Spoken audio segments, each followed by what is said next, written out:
So department heads weren't part of that step and valuation increase. I still have to get to my evaluation to receive the number you're seeing there. I don't make that yet. Right. And that's an So, annualized figure. are we on air? So anyway. We are on air.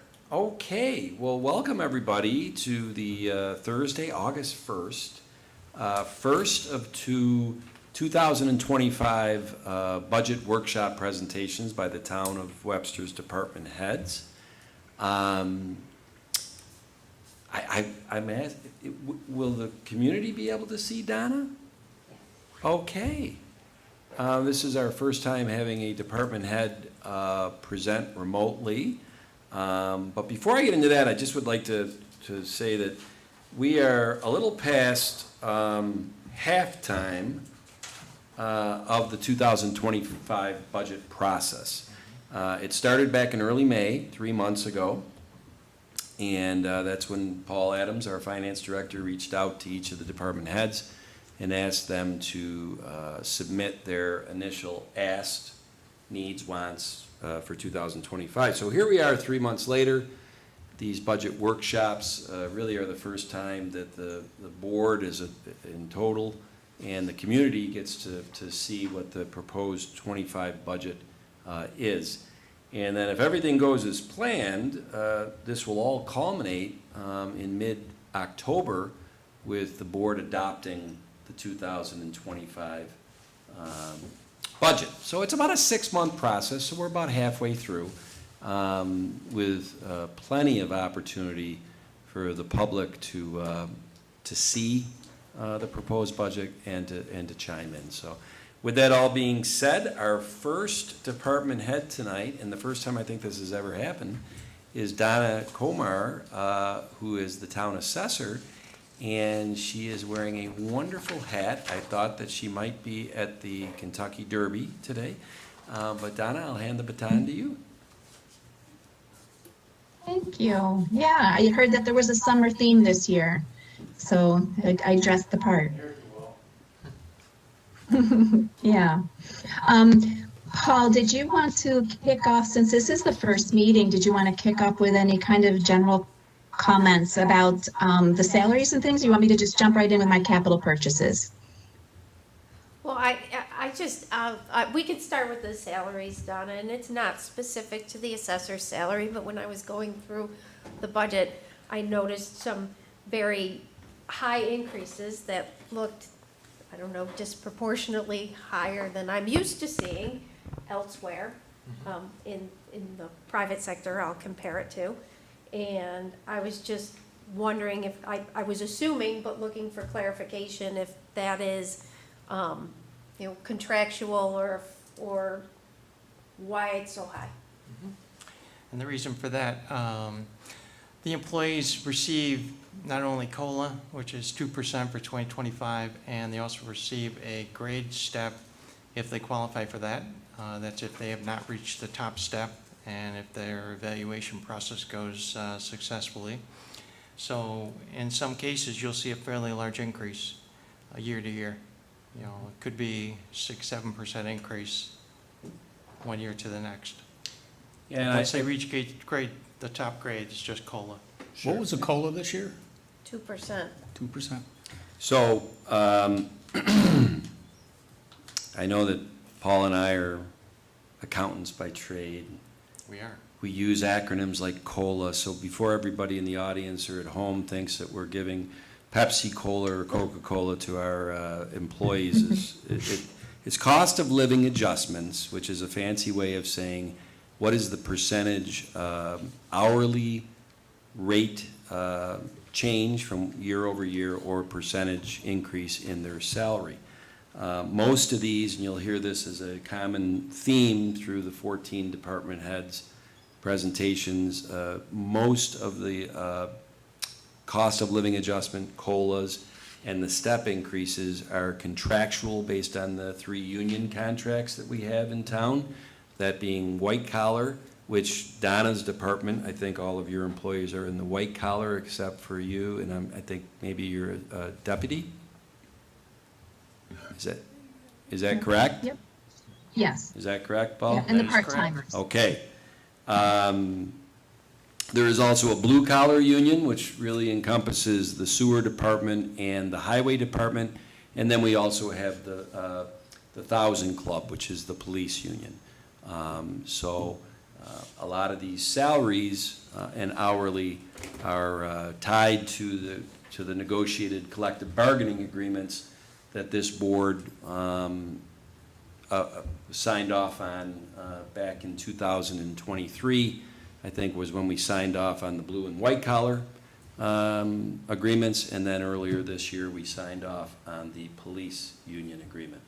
So if that's TMI, I apologize, but I figured I'd rather the community and everybody understands that, because it does permeate through the whole budget. Correct. And the increase happens at the review versus like January 1st? That's the new salary, or it happens at a review cycle? January 1st for COLA, and then step increase on the anniversary date. Thank you, Paul. Thank you. Donna? Thank you, Donna. Yeah, hi. All right. Forgot about Okay. it.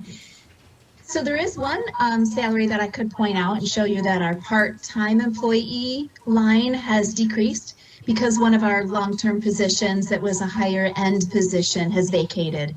And so I have adjusted the budget to reflect that the assumption that the next person will have to go back through some more training and such. So there is an unusual decrease in salary on that line.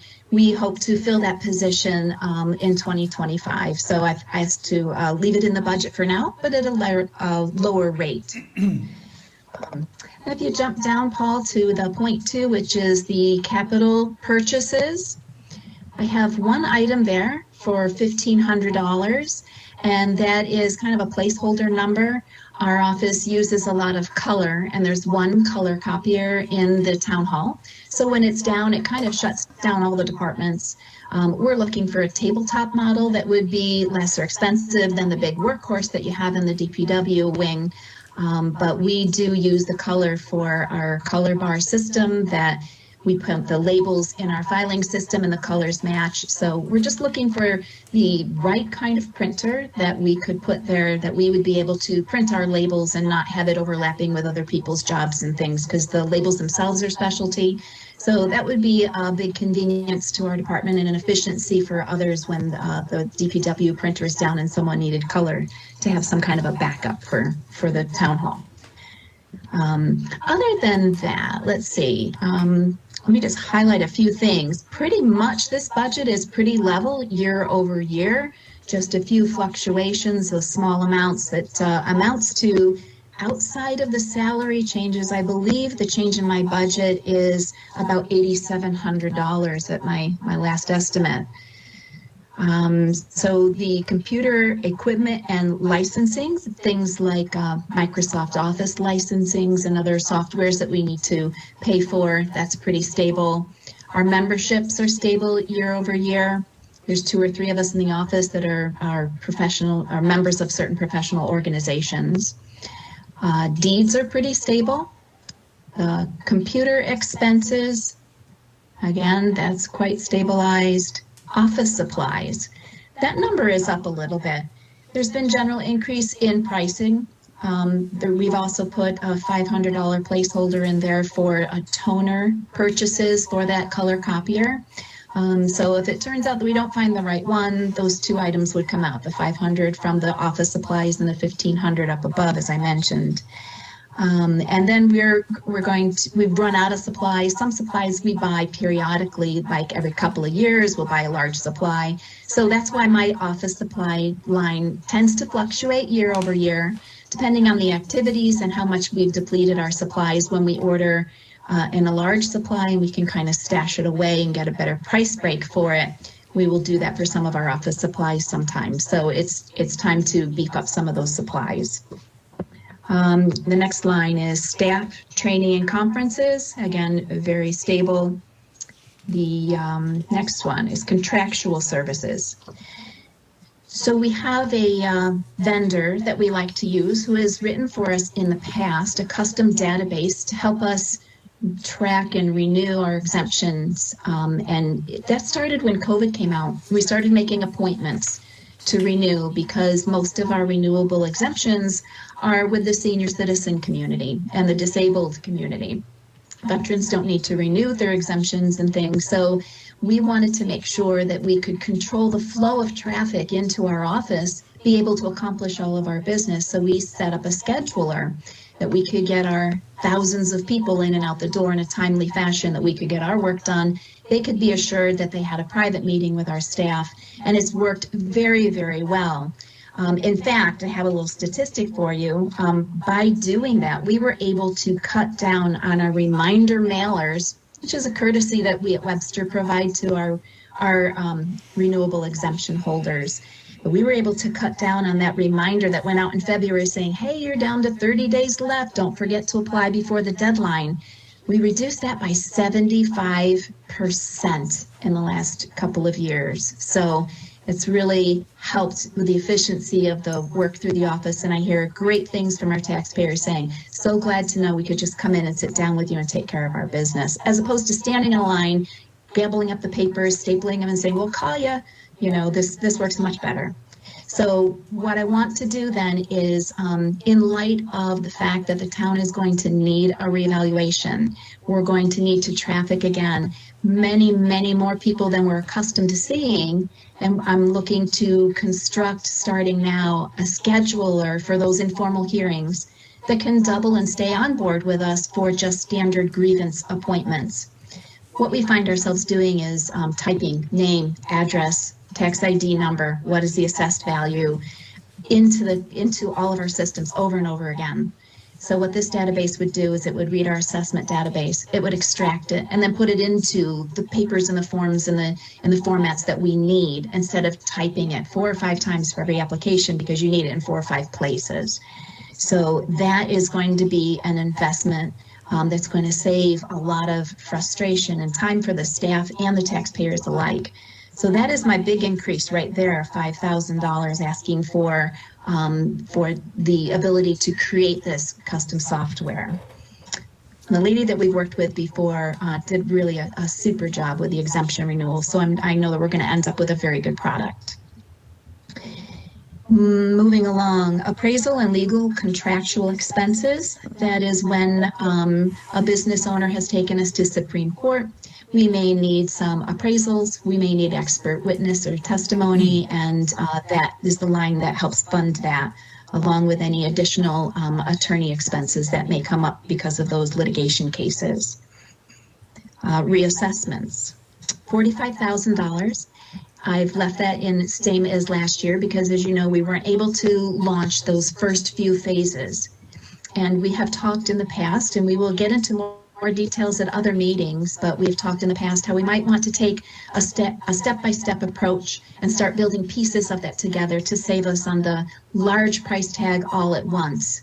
And so that is just the beginning of cleaning up our data and looking at some particular properties that we would like to revalue, just certain ones. But this is the same budget that was there last year. As you know, we weren't able to launch that on the 24 roll. So this would be for the 2025 roll. So Donna, in regards to that line and that amount of money in the step, is the step to manage the expense of a reevaluation over several years, or is looking at that as a step function of reevaluation more aligned with slowly getting from 52% up to 100%? Both. Yeah, there's a lot of work that needs to be done to prepare to launch the program, so that's going to help afford that. As you know, now we have a full-time staff appraiser, so that is one of the big expenses that we won't need to take on. Before, we didn't have an appraiser on staff. So looking forward to working closely with our own appraiser on staff. But this money here will be for outside other things, data collection, and where we need to do a large volume all at once, reworking some of our computer models and things like that. This is to get some of that price tag out of the way up front and get it polished so that we can use it confidently before we launch it out on on the actual revaluation of things. The actual plan itself, I'm not prepared to get into today. There have been some ideas talked around, and we're going to talk with some stakeholders before we actually begin to involve the public. But I guarantee that the public will be very involved and very informed when we begin that process. So I hope that answers your question. It does, thank you. Yes, you're welcome. Software maintenance contracts, we are currently taking a program that we have on our website. If you go to the assessor's pages on the Town of Webster's website, you will find ImageMate Online, and there you can look up your property information. It just gives the basic information in easy to understand terms. You don't need to know our jargon, as Tom pointed out earlier. It'll say that you have a ranch house instead of telling you what code number we have to punch in. We punch in 2-digit code numbers for the property or the building style, for example. So it'll give you a word, ranch, duplex, whatever. And that's a really great tool for you to use to make sure that we have the right information on file. And I encourage people to look at that. They are now hosting that on their server out in Utica, New York, and off of our server. So there's an increase in expense for that. But also there was a program called Eagle View that we very much rely on in our office to get a bird's eye view, if you will, of the properties. And it's overlaid with our property tax maps, so we can see exactly what is situated on a particular property and how it has changed over the years.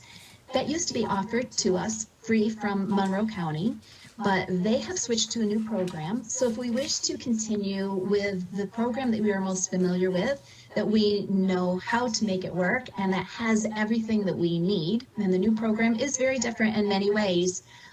If it still had the tools, we'd be happy to make that switch. But right now, as we are embarking on talking more about a revaluation, changing that tool and relearning that and having holes in the tools that we like to use is not a good idea. So this budget also includes an extra $3,000 for a program we never used to have to pay for. And so that's the other larger increase in my budget this year. Beyond that, it's just automobile maintenance. I hope $500 will cover whatever we need for tires and oil changes and the simple things like that.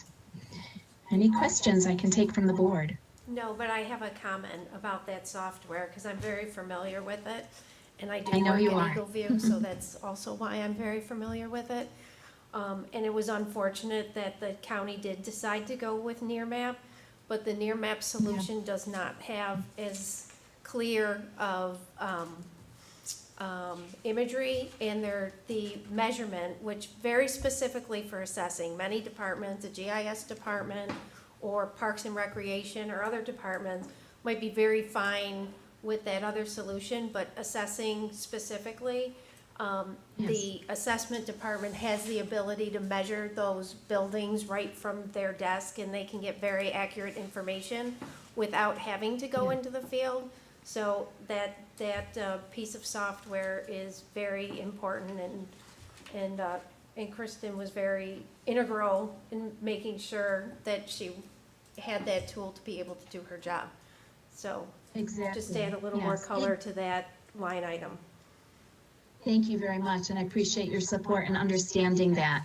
So we can reconcile things while somebody's on the phone. They can be talking to us, and we can pull up a picture of the property. See, with near maps, we would lose all the history because the county is just beginning with that. So with the Eagle View, we can pull up the history and we can say, oh yeah, I see what you've done there. And you know, it's just very, very helpful tool. And our staff has learned to, I can measure within a foot. On a clear image, I can measure within a foot from my desk, measuring the side of a building. Sometimes trees get in the way or the oblique is just a little off or something, but generally speaking, it is a very accurate tool for us, and that is why we love it so, and we're just not ready to part with it. Thank you, Donna. Thank you, You're Donna. I welcome. have no questions. Jenny or John? No, I have no questions. Thanks for your comments and your input with respect to the software. Just goes to show that when you have a varied board that has different backgrounds, that it really helps the process, in my opinion. Jenny? No, thank you. Donna, great seeing you. Thank you. Forward to seeing you at the office. I hope so too, All soon. right. Thanks for doing this. Okay. All right. Thanks for Thank letting you, me Donna. come in remote today. You got it. You got it. Have a good night. Good night. Right? To the best of my knowledge, the rest of the department heads are presenting in person, starting with Paul Adams, our finance director. That is correct, Tom. All right, the finance department has currently 4 full-time employees, and each of the full-time employees is up for not only a cost of living increase, but also a step increase. So you see the compensation of employees is actually up about $9,300, or about 5%. We do have some overtime costs. I budget about $5,000 per year.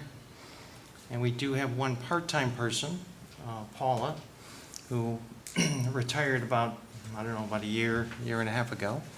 Came back part-time. She helps us with a lot of miscellaneous things, such as the grants and some bank recs. So she helps fill in the gaps, working, usually 10 hours a week, but sometimes it's more than that. So we've got Paula in there for part-time. Capital purchases, flat year to year, nothing specific, just always something seems to come up. The computer licensing and equipment, I budgeted $7,500, which is actually up quite a bit from the previous year. Windows 10 is sunsetting, which means, from what I understand, we're going to need to get some new computers.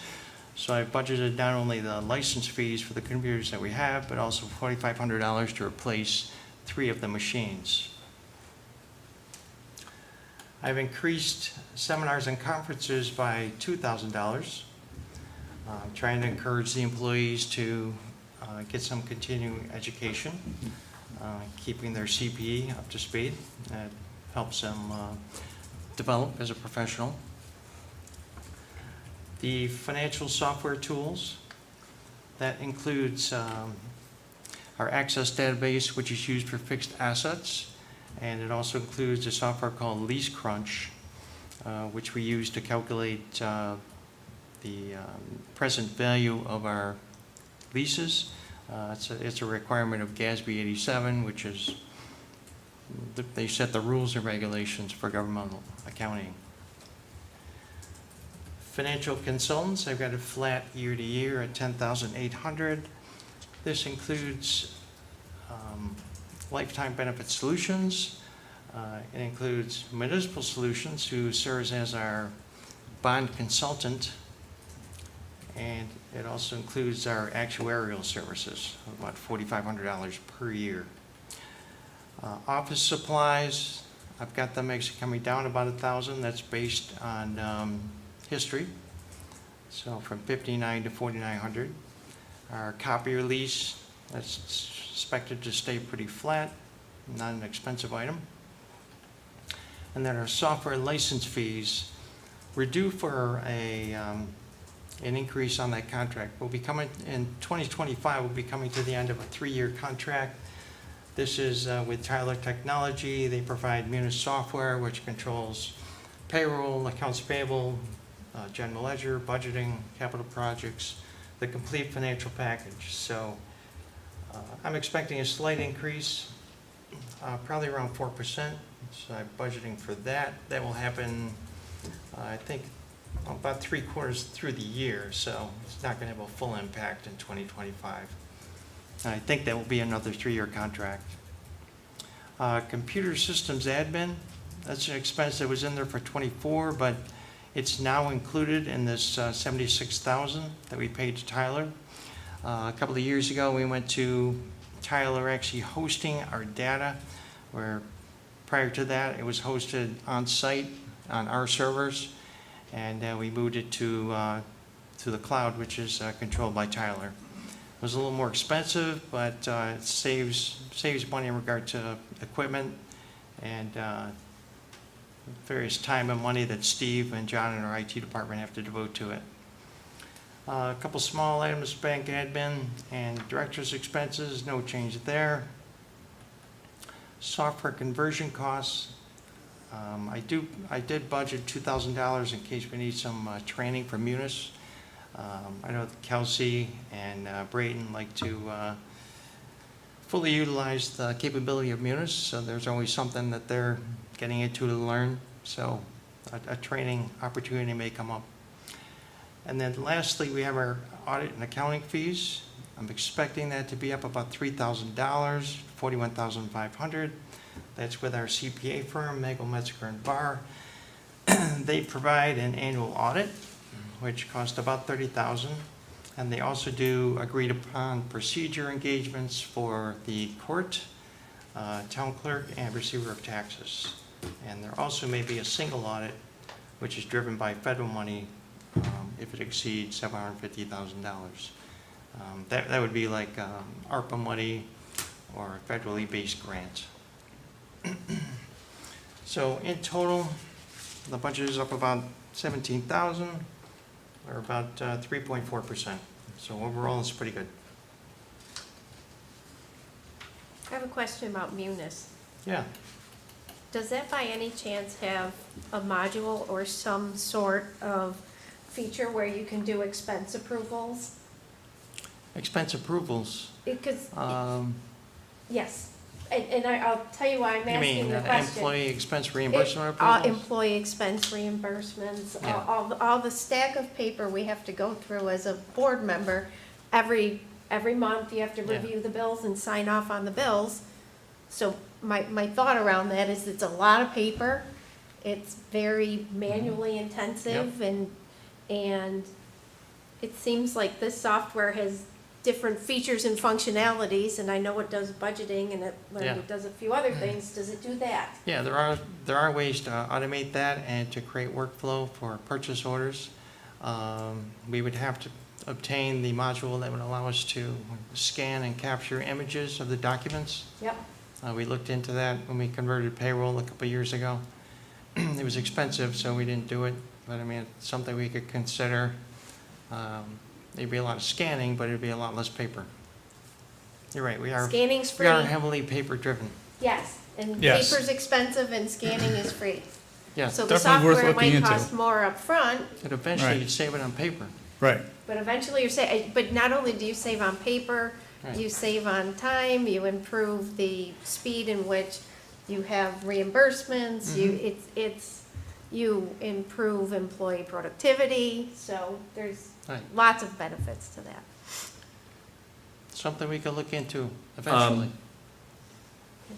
I wasn't planning on broaching this, but I guess I can't help myself that there are people in the room tonight, Councilman Cahill, who is the IT liaison, Deneen Marr, who is our town clerk tax receiver, Chris Bilo, who is our Parks and Rec Commissioner, and yours truly, are 4 of the 8 people that are on a task force that is starting in August to basically discern what we have in internal IT, automations, innovations, all that, but also external, how we customer service to our 45,000 citizens. Are we with the times? How are we looking into the future of how we handle things and what automation and IT we have? And part of that is, and I know we just got a $45,000 grant, is that we are moving toward being less paper. I will not go all the way to say paperless, but we are moving toward less paper. I think there has been unbelievable strides on this with Munis modules from HR. Kelsey, you could talk to that in Brayton's absence, if you know, not that we'll get knee-deep, waist-deep tonight on that. But we need to parlay that and move forward on that. And one of the things this task force is looking at is how we can leverage the power of 14 departments instead of 14 individual departments going off on their own and looking at ways to handle things like credit card payments or going paperless, when maybe right in front of our nose is an option for those things that all 14 departments can use. and that from a budgetary standpoint will cost less, because certainly you're gonna get the economies of scale and the discount of a large organization like the town of Webster versus a smaller organization like the finance department in the town of Webster. So, we're off and running, aren't we, Deneen? Yes, we are. Right? Chris? I had to twist their arms. Please join this committee. I won't get into why I thought that, and Keith Mortimer, our new town engineer, is on that committee. It's gonna be good. Obviously, the IT staff is on that committee. Very important. Pretty important, pretty important. Any other questions on the finance budget?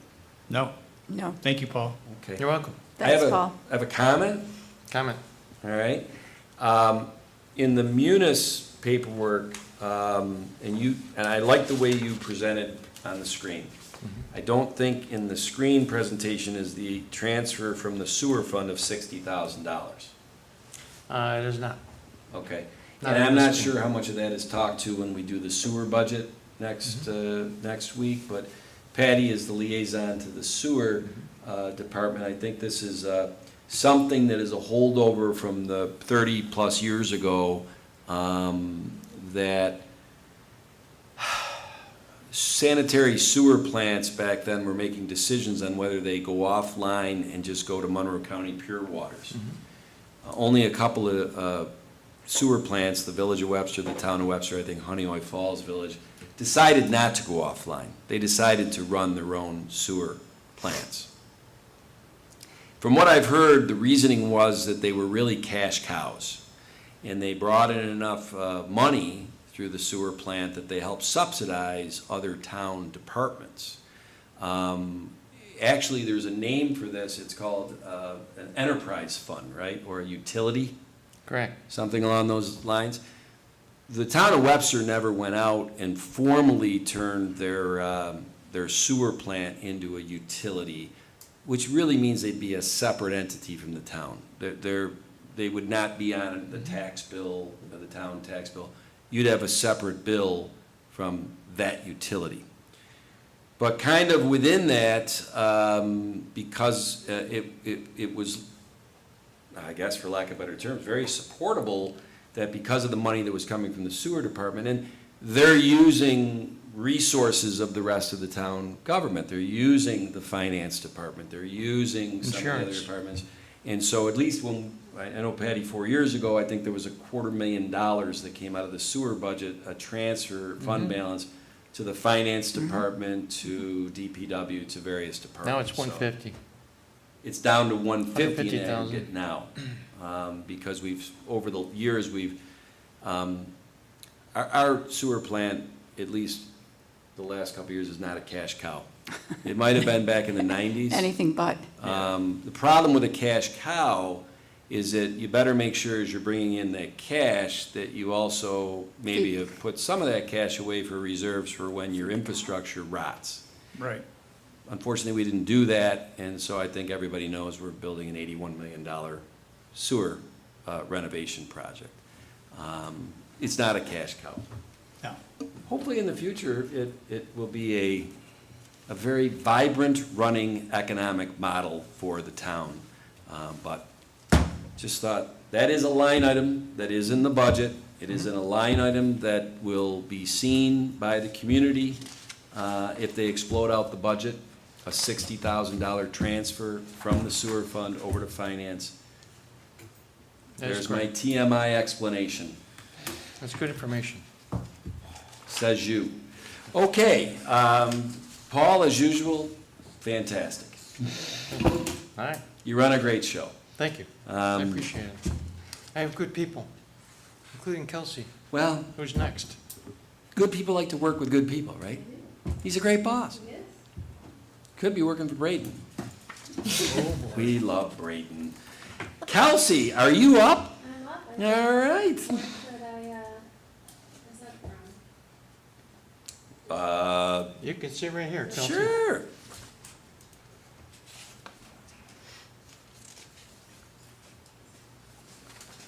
Braden's on vacation, so Kelsey is going to fill in.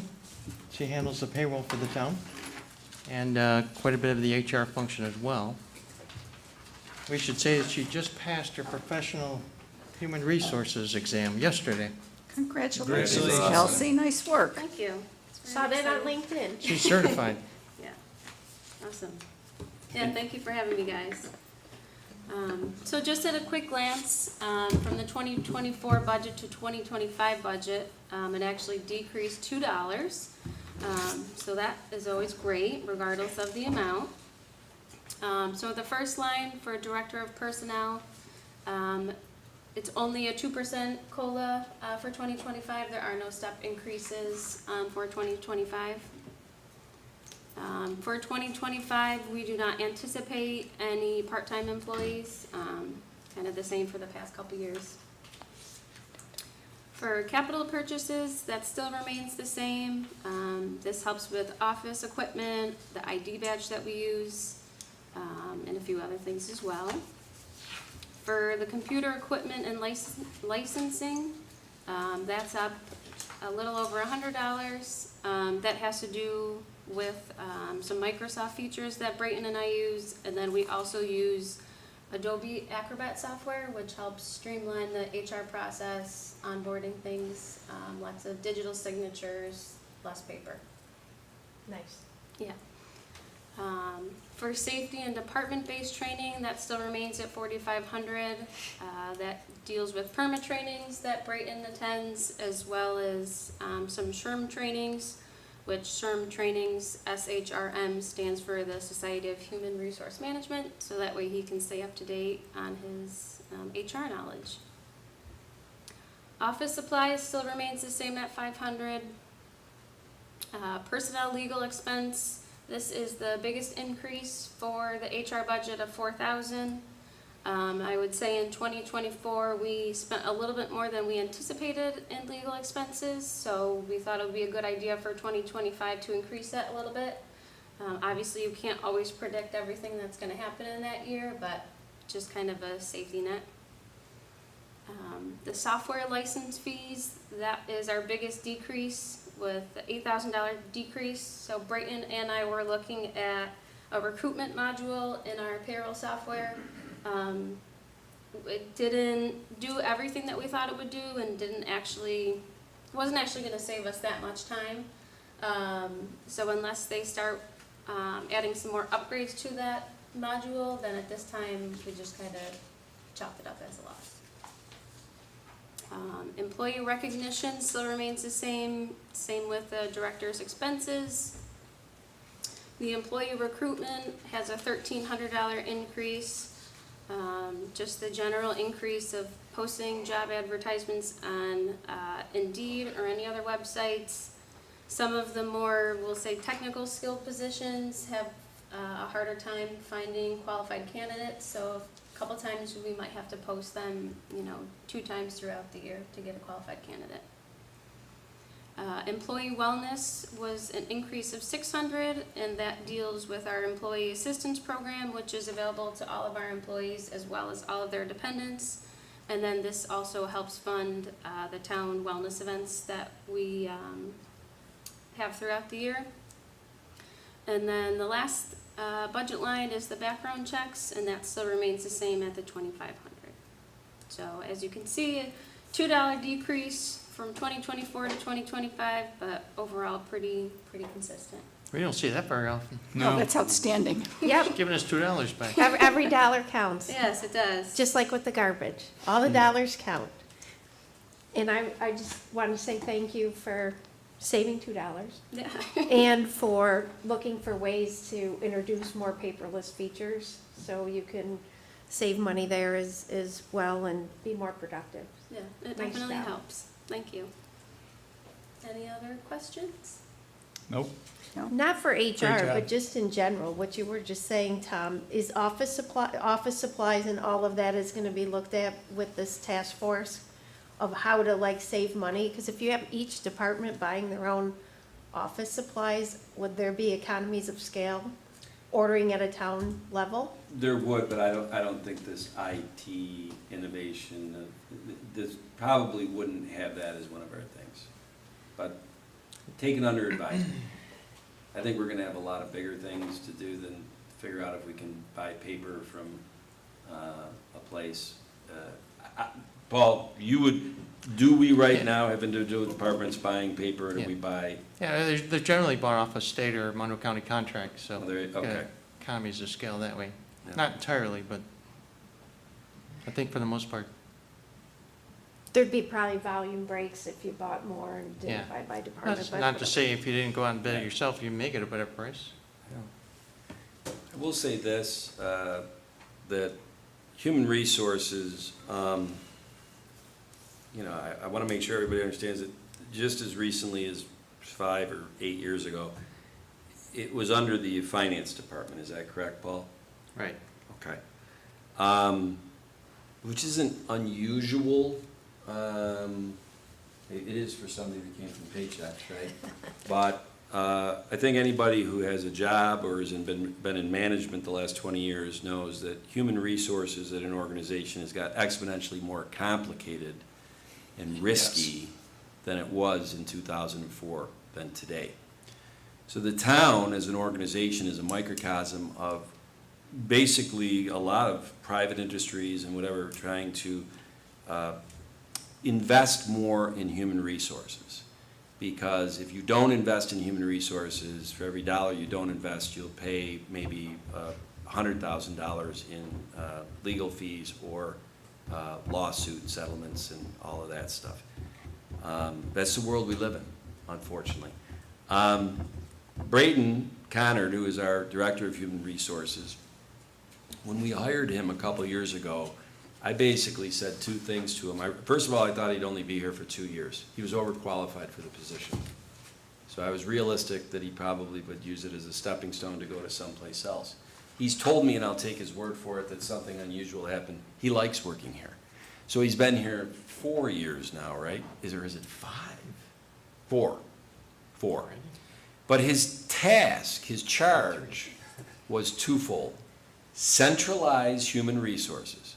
Because when I walked in the door back in 2020, there was a semblance of the department head was left to their own devices of managing the human resources of their department.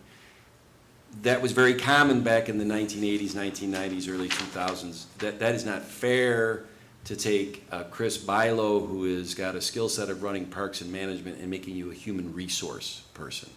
Not with all the complexities and legalities and things like that. So he was tasked with centralizing it, and he was tasked with automating it, because there was papers flying around like I'd never seen. And I gotta give the guy credit, I think he's accomplished both.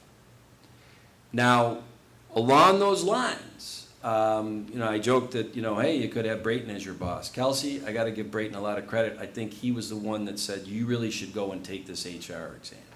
Yep. You know what I mean?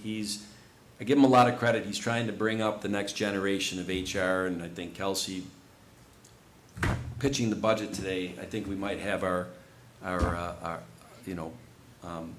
bench right there to come in to be the person in the future. Thank you, I appreciate that.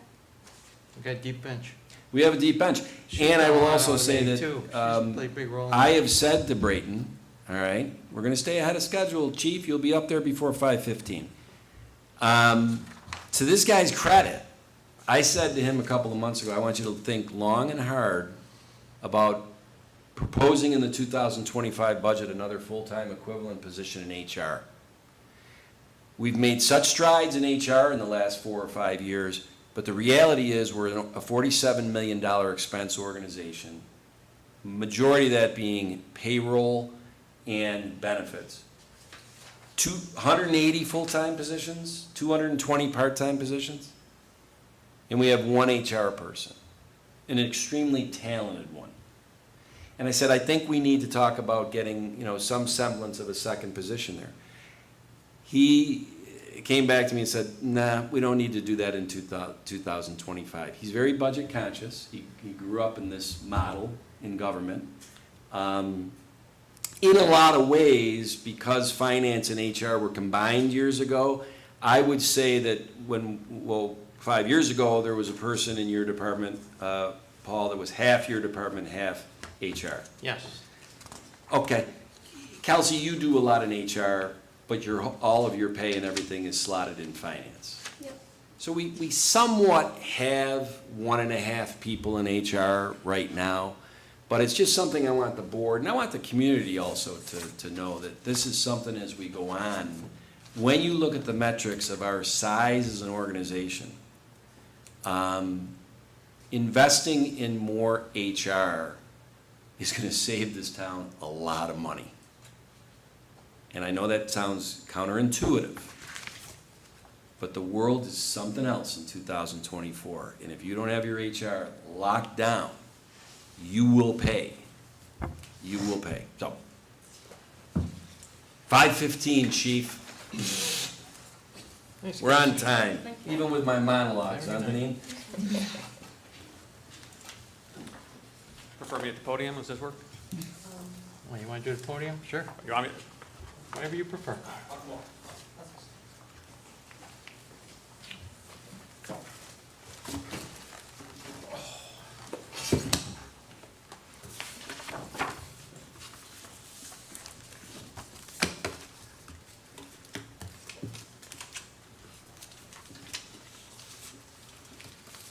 All right. Good evening, everyone. Good evening. I appreciate that. Good evening. Good evening, chief. Hi, Chief. I'm good. It's got the silent Yeah. treatment. Oh, sorry about that. No, it's all right. Just focused on switching gears. The transition, yeah. So overall, our 2025 budget is, like I think the previous discussions, mostly focused on personnel. The other categories and areas of it are intended to help improve officer confidence and well-being, and making their jobs more functional and efficient. So as I go through, that's kind of the underlying theme. It's a headcount neutral budget. We're not looking to add any positions that weren't in our 24 budget. So I'm going to explain a couple things along the way here to help understand some of the significant increases. So obviously, first one is my salary set by the white collar cost of living contract 2% increase for 24 to 25. Other components of that are longevity and education incentive that reflect out of the 1,000 club contract. For the officer salaries, it's a little misleading with the jump from 24 to 25. When we went into 2024, it was the beginning of a contract year for the 1,000 club. So that contract wasn't settled during the 24 budget process. So the number you see for 2024 is essentially the 2023 number plus the contractual and step increases that occurred that year. It did not have any cost of living adjustment that was because that wasn't decided until later into the year after the budget was already in place. So the 2024 number, you actually would add 3% to that number under the officer base salaries, which would bring that number up to approximately $3,412,000. And then in 2025, there's a contractual 4% increase. So that's where you get the additional amount of approximately $135,000, and then also contractual are step increases for officers' time on the job and longevity for years of service. So the step increases account for about $45,000 of that number, and longevity is about $9,000. So that's where we get to the $3,629,000 and change number. So it's 2023 budget plus 3%, then plus 4%, plus contractual steps, plus longevity increases. So that's where that dollar amount comes from. So that covers 34 sworn personnel, from the captain down to the recruits. The salary compensation for retirements, we are budgeting that as we did in 2024. That's not a line that gets used every year. The way the contract works is upon completion of service for retirement purposes only. There's buyout of sick time and a couple other banks like vacation, comp time, things like that. So typically, we budget for an expected number to leave during that contractual time period or the budget time frame. In 2025, we'll have 2 personnel that are eligible to leave. What we've seen in law enforcement recently is very few people stay beyond the 20-year mark.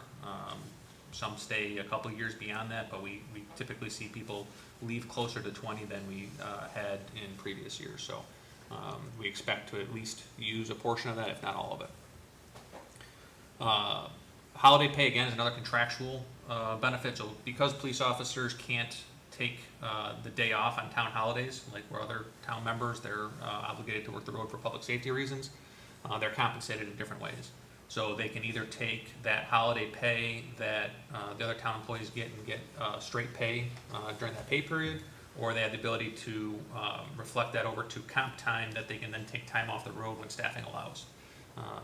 So the holiday pay, we budgeted $40,000, and then it'll come in somewhere around that number or below, depending on each calendar year how the officers elect to receive that compensation. So it's not a direct payout, because sometimes it benefits the taxpayer for the officers to be able to use that time for time off as opposed to getting direct paid compensation.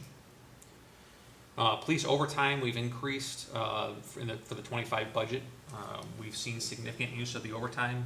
Obviously, we have an obligation to cover our public safety responsibilities on the road. We have a kind of a fixed head count, obviously, because of the long-term expense of employees and how it's a significant portion of our budget already. So when we have unexpected absences, or absences that reduce coverage on the road, we're still obligated to have that staffing. So we've seen an increase in our expenses when it comes to overtime. So we're trying to budget that appropriately based on expectations. We try to separate out a couple different types of overtime. So there's a couple lines here related to overtime. The police overtime line, the large number, is for general purposes, and then there's a couple specific uses that we have broken out. For DWI and traffic safety, we get reimbursed that overtime as part of county and state grants. So we account for that out of a separate line in order to maintain accuracy there. I'm going to skip the buyout for a second and go to reimbursable compensation. That is also an overtime line. That's if a private party requests police presence and we're going to staff it with overtime, we then bill them. So examples of that would be like the turkey trot, other events where the special police in the past may have a supplemented staffing without tax dollars. We charge that cost back to the private entity in order to recoup that. So we track that separately. And then skipping down a little further to the overtime school resource officers, again, that's reimbursed by the school district. That's overtime that is directly related to school events that we bill to them based on what they're asking of our officers to do, so that it's not reflected out of our tax dollars. It's reimbursed through the school district. So going back to clerical salaries, because those were the overtime lines that are kind of spread out. We have 4 currently staffed full-time clerical positions. We have an authorized position from 2024 for an additional clerk that we haven't filled yet. We're in the process of working through that job duties and descriptions right now, and we'll have that position in place prior to the start of 25 budget. So that dollar amount reflects 5 full-time clerical staff. So that would be 4 clerks and our property clerk slash quartermaster. Clerical overtime is very rare, but we have at least a small amount of money allotted to that in case it happens. And our part-time employee wages, that is our fleet vehicle assistant, basically with the amount of vehicles that we have. So I think we're 25 total vehicles in the department. There's a lot of maintenance that has to happen to those vehicles, from tire changes, oil changes, mechanic issues. We utilize this person to shuttle vehicles back and forth. I know we had a discussion a couple months ago, now I think it was, about our contract for vehicle maintenance. he doesn't do the shuttling back and forth to Avon, that's done by that vendor. This is for like the trips in town to like Goodyear, oil changes, car washes, those kinds of things. So he helps keep the fleet running at a very effective cost. School crossing guards, again, that's a function that has kind of a limited application. There's one crossing point on Clem Road in front of Clem North and Clem South to help the students that live in neighborhoods across the street cross Clem Road safely. So it's staffed and funded by the police department. And if we don't have a part-timer, then on-duty road patrol will go down and assist with covering that for child safety. So again, that's been a pretty steady cost across the years. Tobacco compliance, again, that's grant reimbursed if we utilize that. I reduced it because we do a lot of that with on-duty staffing. It hasn't really had a lot of overtime impact on that, but it'll be reimbursed through the county program.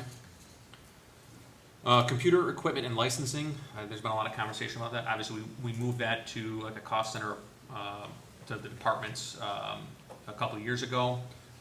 So for us, we have a number of computers to deal with. We have 26 fixed computers in the department. Some of them are communal computers for the officers to use. They're not assigned each individual one. And then we have we've started our transition to kind of a mobile work environment. So as much as we can, we've started to change our administrative and investigative staff over to mobile work platforms so that they can be functional in other areas than just our offices. Obviously that ties into the IT task force we were talking about as far as automation and the infrastructure of our network and how to make that more efficient. But we've started that process already. So between the 26 fixed stations and the 7 mobile computers that we have to keep a rotation going for replacing those in an effective manner with the updates that are happening through the software services. So that's where that dollar amount comes from. It's a combination of user licenses, which will be about $20,000, about $13,500 for new computers, and an additional $2,500 for equipment to support those computers. Next, we get into our capital purchasing section. So for office, we've been working over the last couple of years to update the facility with some of the equipment. Some of the equipment that is currently still in service as far as furniture goes for the patrol officers is from the 1998 renovation that happened. So we're over that like 25-year shelf life of some of the equipment that the officers are performing with. Some of it was more recent, but it gets beat up over the years. So we're going to continue to improve their work environment with some new equipment, desks and chairs. And then we're also retrofitting one of the old storage areas or office areas for a training environment to help with some of the in-service training requirements we have for officers. So we're working with both of those out of that capital office line. So for miscellaneous, when became aware of the sewer renovation project and what they're doing down there, for those who don't know, we have a range, firearms range that's located at the sewer plant.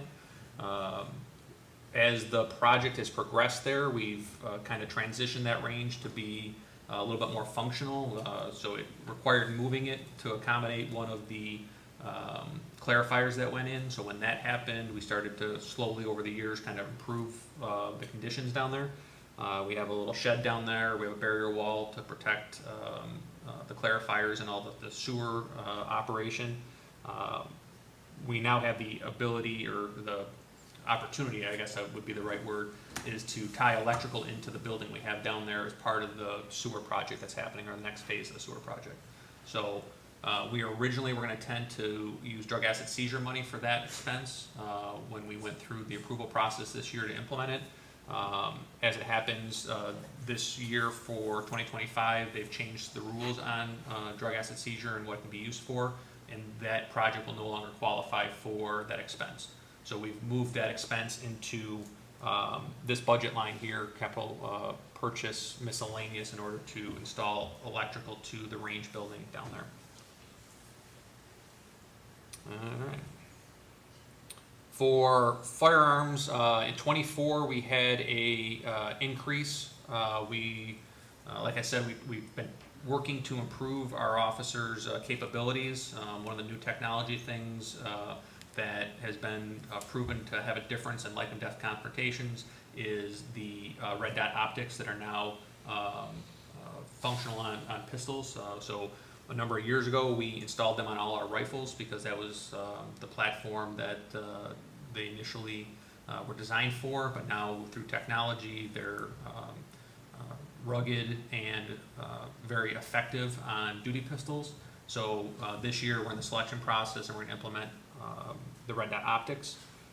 So in '25, we've reduced that capital expense back down to our regular kind of program for purchasing other equipment like the long rifles. So tying to the officer confidence and defensibility, we've done individual issue of patrol rifles for officer confidence in deploying those weapons. And we're going to continue to purchase and outfit 8 more rifles in 2025 in order to complete that project. For technical services, capital purchase, we're going to purchase and implement a second speed trailer. I think everybody on the board's aware of the number of speed complaints we get, and it's probably the number one consistent issue that we want to address with our community to help keep them safe.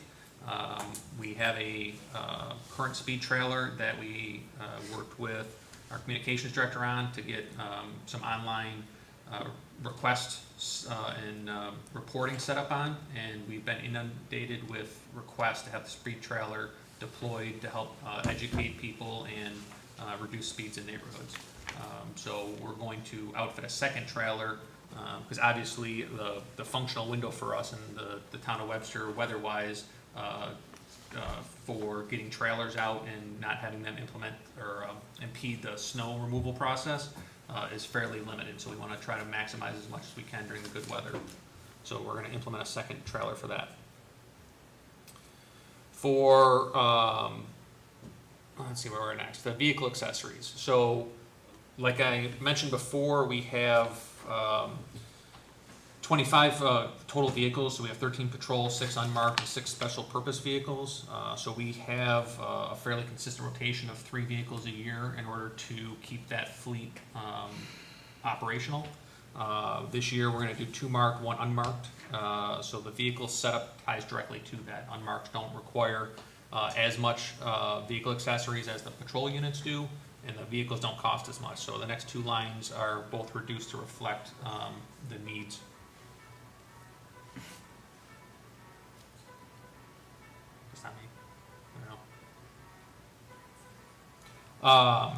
So that is, yeah, so for 2 marked, 1 unmarked vehicle and the setup that goes along with it. So it depends on what we're able to purchase on bid as far as the equipment as to what transfers from one vehicle to the other. Sometimes not all the equipment is compatible with the new make and model that we're able to acquire. So vehicle purchasing for police fleets has been very tumultuous over the last couple of years. A couple of the major manufacturers have either slowed or stopped making patrol-ready vehicles, so we have a mix of Ford and Dodge vehicles that we've been putting into service. Our unmarks this year will probably start to transition to another manufacturer as well, just because they're not as available. Capital purchase DWI equipment, that typically goes towards radar units and roadside screening devices, things like that. So that'll continue to keep that functional. Professional development is for conferences and associations for the chief in order to keep current with information. Our court, I lost track of where I was. Court costs for retired officers. We haven't really seen a significant impact on that, but there are times where officers who have retired are required to report and testify in cases that occurred during their employment, and we are required to compensate them for that. So there hasn't been a huge use of that, but it's available if necessary. With our cellular telephones, I think it was in the 24 budget cycle, if I remember correctly, we saw a significant increase in the telephone system within the town hall. Prior to that, all our patrol officers had voicemail systems that were part of that network. That was usually, or used to be at a reduced rate. The provider of that service stopped doing the reduced rate and required a full account for each officer, which they wouldn't utilize the other functions of it. So we took advantage of that concept and some of the other impacts we've seen with police communications and transitioned to individual device issue for the officers for cellular telephones. So we moved to the FirstNet platform to ensure communications, and prior to implementation, officers were using their personal phones frequently related to job duties. And if that communication contained any evidentiary value, it subjected their personal devices potentially to discovery and things like that, as that court realm kind of progressed and evolved with communication. So we tried to get ahead of that. We've issued individual devices, and that's worked out very effectively for us. So, but the increase in the line item is reflective of that. Office expense. So that a lot of report forms, a lot of things we use are now electronic. So as a county, we went away from handwritten police reports. We have a mobile electronic reporting system. So that is mostly paperless. We have some forms, though, that aren't included within that county network that do require individual form purchase. Other than that, it also includes things like the destruction barrels and things for drug collection and destruction, things like that. Lease and rental, that's for copiers. So that is pretty consistent based on the contract price of the monthly maintenance. The next line item, service contracts, that's like the evolution of everything else we've seen. Software as a service, it's where we utilize a lot of our software programs to either conduct investigations or facilitate investigations. So some of those line items are related to investigative options the officers have to look up information. Some of them are related to plate readers and the automated systems on the cars. Provision is included in there. That's our body camera vendor. So the annual subscription for that and storage of data.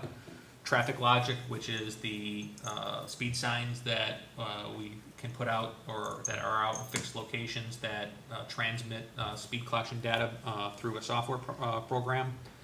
Lexipol, our new policy manual that's in the process of being implemented, that takes us away from the old handwritten general orders and self-maintained to a service that maintains and updates those as the laws evolve and provides policy guidance that you can accept and implement, along with a couple others. So that's it's kind of the catch-all for all the different software as a service systems that we use to facilitate the police department.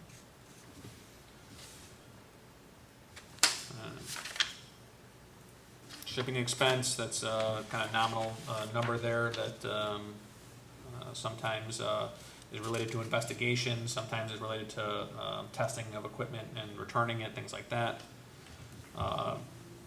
Telephone expense, again, we transitioned away from the officers having accounts within that system and gone to the mobile devices, so we've reduced that line item to reflect that. Computer expense, so that was a line that was budgeted previously, but it really isn't utilized. The stuff that was captured in that prior to can be associated with different line items, so I've zeroed that out in order to make it more functional. Community service, again, we don't have a community service unit dedicated to that function. We used to, but our officers still perform that function on duty in conjunction with everything else they do. So we still buy equipment for tables at community events, stickers and things for tours and kids to pass out to. Firearm expense, that's non-capital purchase stuff. That's the targets, the ammunitions, things that get expended within the budget year. The prices on that have fluctuated, but we're pretty consistent over the last couple of years with what we're spending on that. Investigative expense has seen an increase. Part of that is DNA testing and some of the other investigations that we're involved in that require like a third-party lab service in order to test some of the evidence. So we've seen an increase in utilizing some of those things to facilitate some of the larger investigations.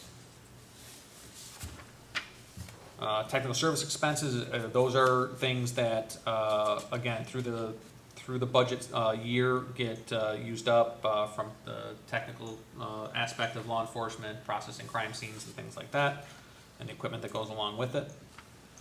Miscellaneous equipment typically covers things like AED batteries, AED units, the taser cartridges, things we had an increased expense in '24. We've reduced that back down to expected expenditure in '25, which was more consistent with what it was in '23.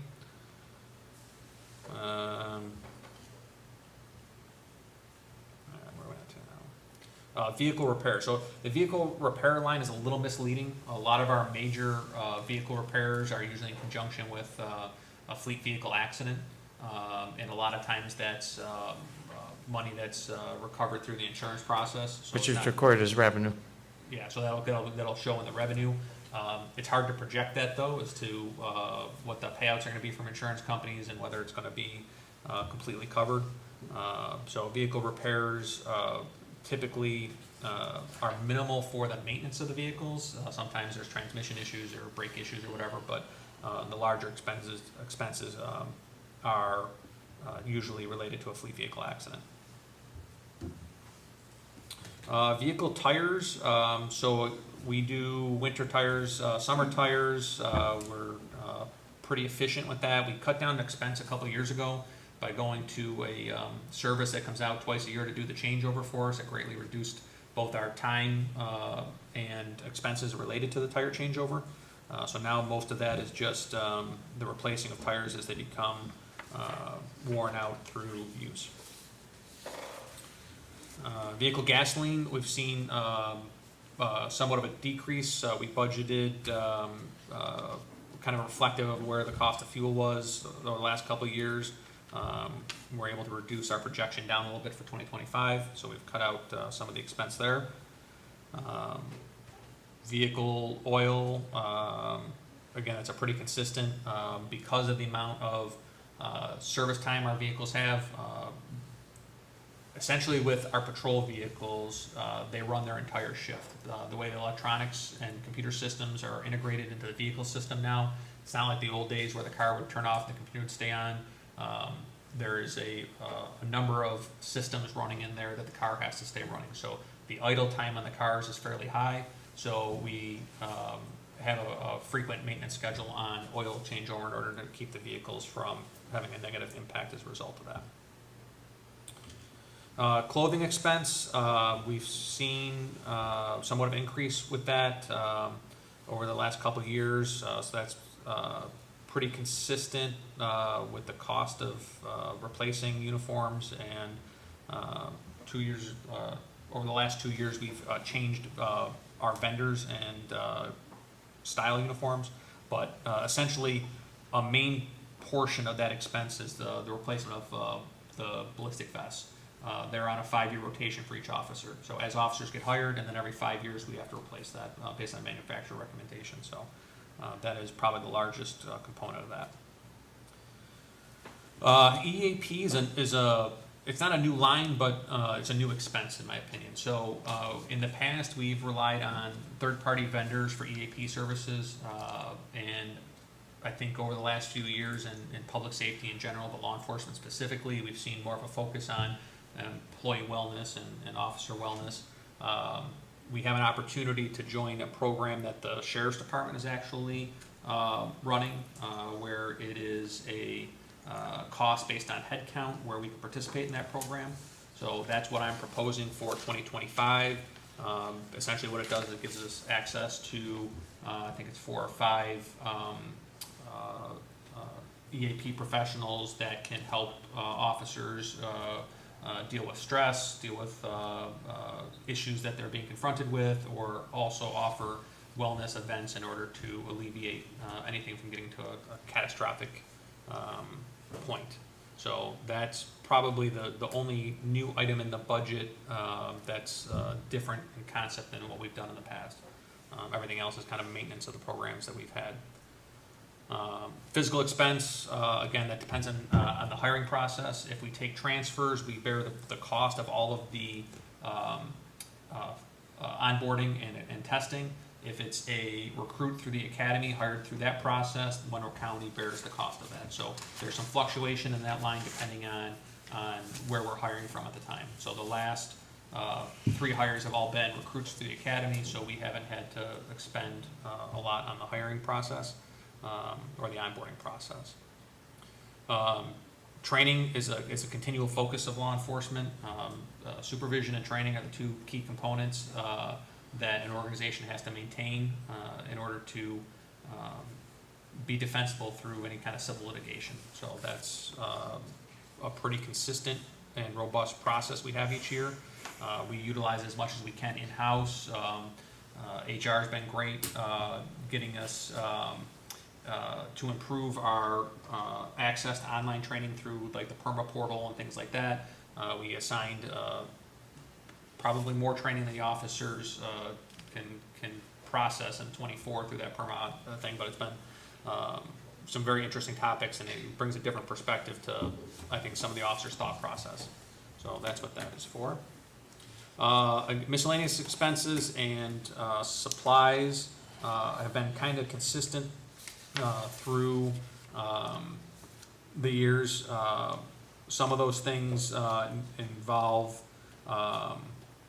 awards, miscellaneous items for the department, and there isn't really one big expense out of there to point to say that that's really what that's for.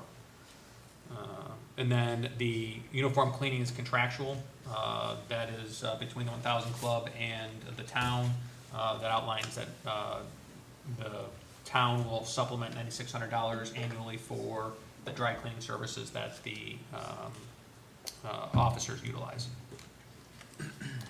So that brings our expenses, again, so it looks like a $340,000 increase from 24 to 25.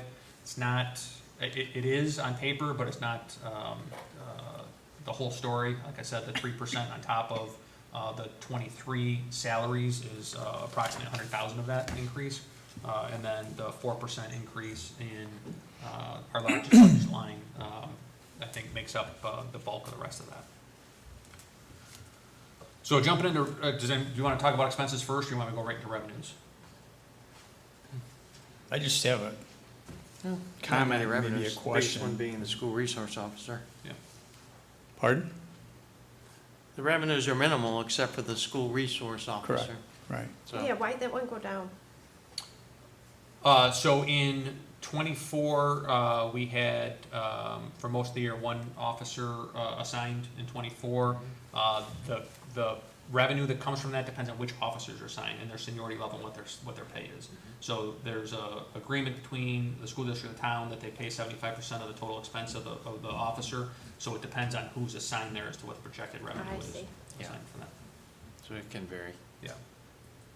What was your question, sir? So, on police overtime, we're spending a lot of money, and instead of decreasing the amount of money we're spending in overtime, we're planning to increase the amount of money we're spending.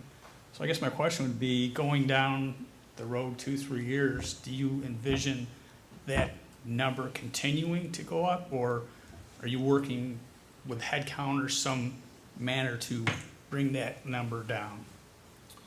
So we're always working to bring it down. I mean, that is a functional goal of the organization, is to manage overtime. Outside of our personnel expenses, that is our largest expense. Right. So do I see it continue to increase? Not necessarily, no. I think that 2024 has shown us some of the challenges that we face in law enforcement these days. So during 2024 from 23 into 24, we had a number of officers that were on the books but out of work. So our actual operational headcount on the road was down between 5 and 6 people. Right. And so in the 23 budget, most of the increased overtime was covered by non-expenditure of the personnel line. So there's hiring challenges, so sometimes we don't fully expend the personnel line. So if you don't have that head count, you're going to have an increase in overtime to cover it. Not that we want to do it that way, but it actually is, if there's the right balance of it, it's a better fiscal option to pay overtime than it is to add head count per se. Head count gives you one additional person on one shift. Overtime is somewhat flexible if it's spread out and controlled in order to not pay a full salary and benefits. That only gives you essentially an 8-hour impact in a 24-hour day. So not saying that we're trying to maintain overtime, we're trying to reduce it every step of the way. The challenges are that sometimes we have long-term injuries. So we had an officer out for a little over a year that was injured making an arrest. During some of our disciplinary processes, we have officers who are being paid but not able to work the road. Right. So we have to pay overtime to fill those positions. Sometimes that's expensive. So to cover a shift for a sergeant for 8 hours, it's $700 a day in overtime. So that's where we can't staff extra sergeants, but we have an obligation to have a supervisor on the road at all times. So those are some of the discussions we have behind the scenes in order to try to minimize the impact of that.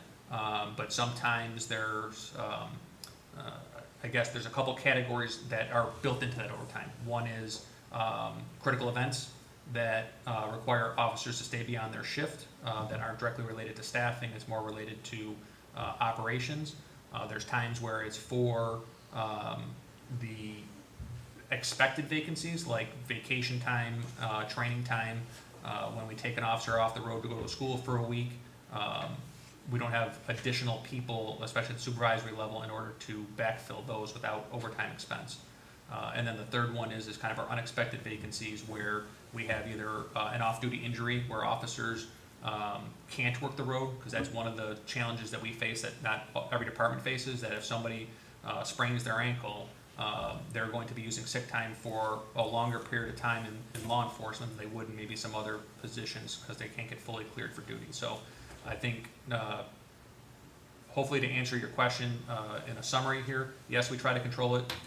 2, I don't think it's going to continue to climb the way we've seen it. I think we were perhaps lucky for a couple of years with the COVID era where there wasn't a lot of police training and there wasn't a lot of additional operational requirements on the organization. I think we're coming out of that, or are fully out of that, where we experience more similar to pre-COVID eras of overtime requirements for law enforcement. Do you have the head count that you need right now, though, as far as operating officers? So we are fully staffed headcount wise, and that's actually one of the current budget challenges that we have. So we have 35 headcount, but we only have 30 operational. Right. Between, and again, for law enforcement, the training cycle is long. So we have 2 in the academy, we have 1 on field training. The 2 in the academy won't be out on the road for an additional 6 months. So we're expending out of the personnel line to staff to pay their position, but we're paying overtime for vacancies on the road. Yeah. On top of that. So it's a little bit different than 23. 24 is a little bit of a heavier lift and a bigger burden based on some of the other challenges we've been dealing with. Thank you, Chief, appreciate it. That's all I had. So just to cover the revenues, probably, like the finance director said, the school district's the biggest one. We have an agreement that they cover 75% of the total cost, not just salary, but the benefits as well. And then they essentially get 75% of the use of the officer by having them in the school during the school year. In the summer, both officers, because that agreement's for 2 positions, the officers come back to the road and work as traffic detail cars or supplement road staffing, and the same thing on holiday breaks and weekends during the year. Some of the other revenues there are grant reimbursement, expected reimbursement of overtime for the private events. We have fingerprinting revenue from people that come in for like passports, fingerprint, or job applications and licensing and things like that. And the one that's probably the most unknown is police unclassified. We do try to utilize some of the services that are out there to get rid of surplus equipment in order to get revenue from that. And so we see a little bit of that that's in there. You want me to jump into animal control? If you want, we're behind schedule, but we can. I'll talk faster. Go quick. Animal control is more effective. So we don't have a full-time animal control position. We utilize that service through part-time positions. So we have a lead animal control officer that is controlling or kind of running the organization and coordinating the other part-timers. Couple basic expenses that are attributed to their operation. Obviously the computer licensing, equipment through either new technology or replacing some of the worn out equipment. We're looking to transfer, or not only transfer, allocate some of these expenses correctly. In '24, some of these expenses were directly tied to the police budget. Since there already is an existing animal control budget, we're going to try to have those more accounted for in their system. The big thing that we've seen kind of an increase in is the employee vaccinations. With a part-time staff that sometimes has turnover, getting the proper vaccinations can be expensive. The animal control seminar has an expense of $1,500, but it actually has a projected revenue higher than that. So that's, in summary, the animal control budget. In case you have any specific questions. No. Okay. Don't you worry, Paul, we'll get back on track on Oh, I'm time, okay? I brought a lot of words tonight, sorry. No, but I Yeah, mean, what's going on? you know, in hindsight, when we set up the schedule, a 15-minute slot for a department that is large in the budget, that's not practical. so- All department reports are not equal. Yes, true. Yeah, well, I mean. I triple you're that. correct. They're equal I don't in wanna, importance, you know, but I hope not you in don't length. take that the wrong way. No, The they're smaller Equally revenue. important, but Yeah. there's more detail to some. Thank you. But, does anybody else have any questions? I just have one question about the speed trailer, Yes. because they're fairly expensive, and one of the things we talked about that came up with the ARPA funds, and I asked about were those smaller signs. Yeah. What is the benefit of a trailer versus those smaller signs that can be placed in more places throughout the town? Typically data collection. So a lot of the smaller signs that you see don't actually collect and transmit data. They're there for an awareness to reflect to that person at that moment what their speed is. And they have a great benefit. The signs that we use actually have cellular cards in them and send the data back to the network, the software as a service. So from our fixed locations and our trailer, they go a little bit beyond just the awareness level. They help us with targeted enforcement. So the expense I would try to divide out as to whether that location was intended to be awareness or whether it was intended to help assist with enforcement. So the benefit of the trailer is that it allows us to rotate it every week to different locations and collect more data than we would be able to afford data collection signs that are put out there. Can you expand Thanks. about enforcement? Like, is it taking a picture of a license plate, and then if they're going over a certain speed, you're gonna issue tickets? No, it's more helps us know when to schedule a detail and when to put a physical person out there to take enforcement action. So a lot of, it's very valid, a lot of people have concerns about speed in their neighborhoods. Yep. Sometimes we find that that's a lack of education to either the driver or the observer as to what the actual speed of the vehicle is. People aren't trained in speed estimation, so Right. sometimes the benefit of the sign is to, one, slow people down and make the driver aware. Because again, when it comes to vehicle safety, it's voluntary compliance. I mean, the person operating the vehicle has to voluntarily comply with whatever the rules are in order to ensure safety. The goal of enforcement is to have them voluntarily comply after the enforcement action. So the general complaints from people that there's cars speeding in my neighborhood don't help us designate when we're going to actually pay an officer to go sit out there and try to fix. No, the I think problem. that's a great idea. And to Jennifer's point, I know that in Spencerport, as you enter into the village, they have a sign with a light, and it tells you how fast you're going, and Yeah. you get a mad face if you're going over 30, Yeah. and you get a thank you if you're under 30. But this is not what we're talking about. You're talking about a mobile trailer that'll tell you exactly how fast you're going, and then also will feed back information so that you will ultimately, if necessary, set up an officer with a speed gun, right? Yeah, and there's a couple ways to deal with that. So sometimes it's when we get the data and we look at it, is that there's maybe some specific violators at very specific times. And then when you go back to the people who have called in the complaints or look at it, we say, okay, from this time to this time, which vehicle is that? And it ends up being most times somebody in their neighborhood that Right. is the violator. But it allows us to then get down to a specific issue to deal with instead of trying to generally enforce it. Thank you very much. Yeah. That was helpful.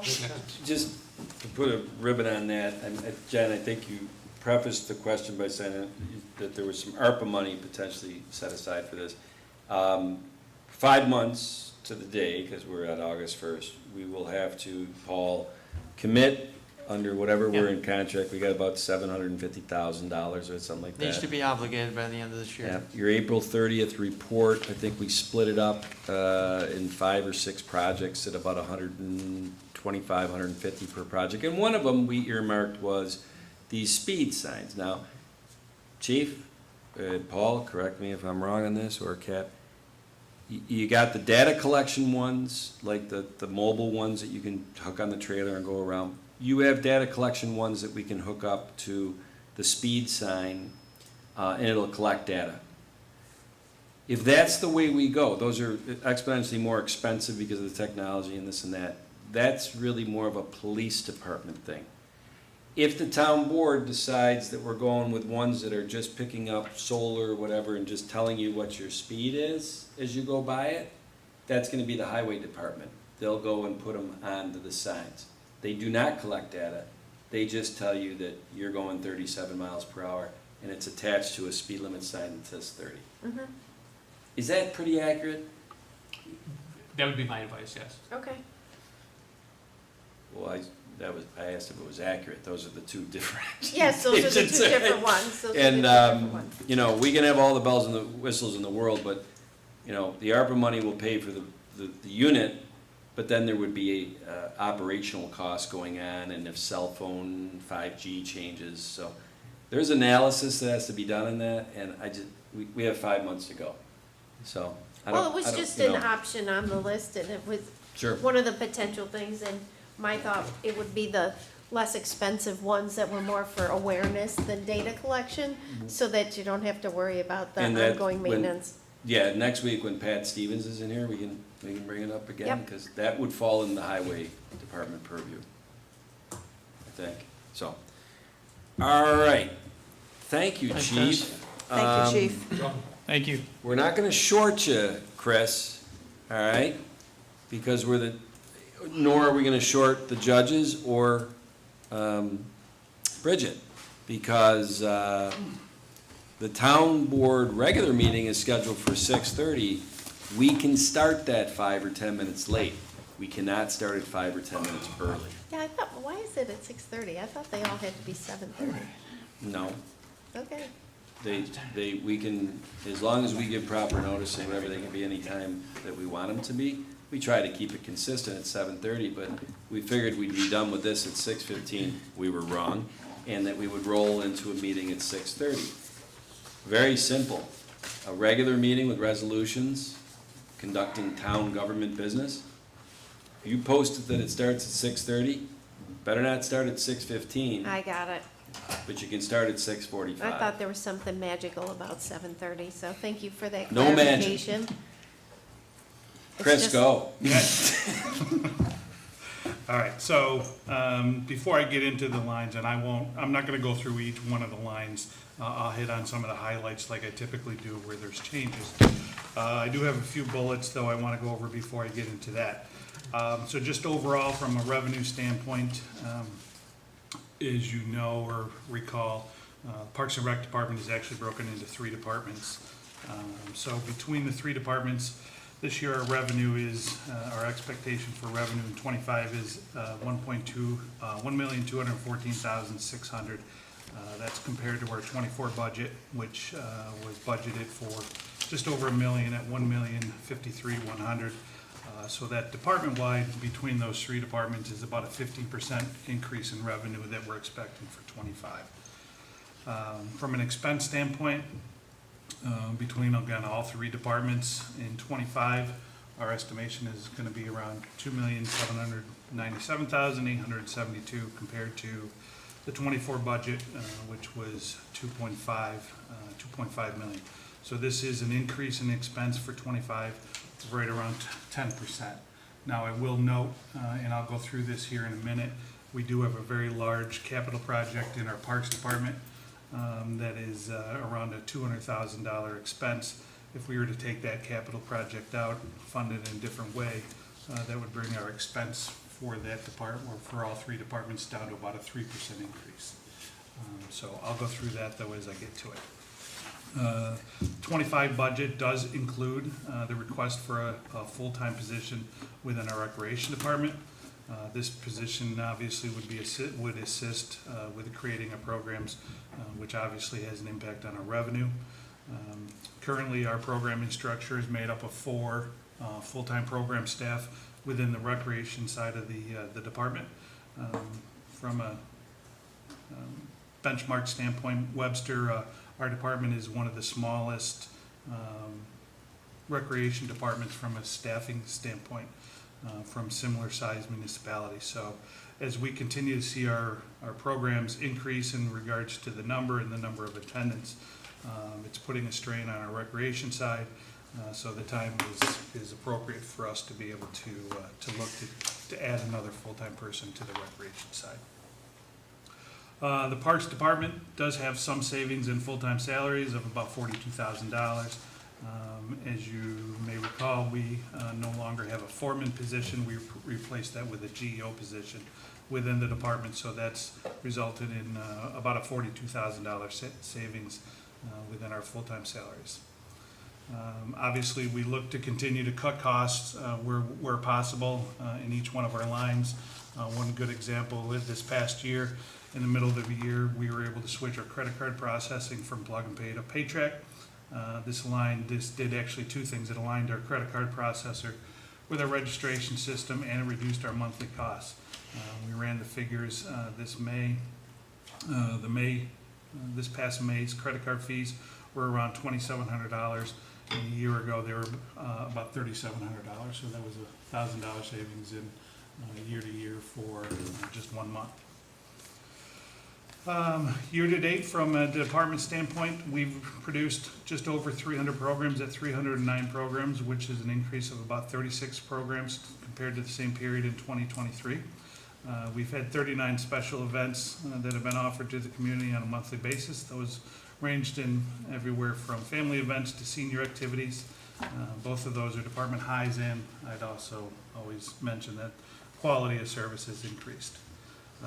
From a fitness standpoint, we've seen a steady increase in our fitness membership.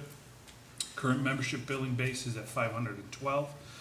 which is about 50 more billable units than it was in '24 during the June installment billing. So we're continuing to see increase in our fitness membership.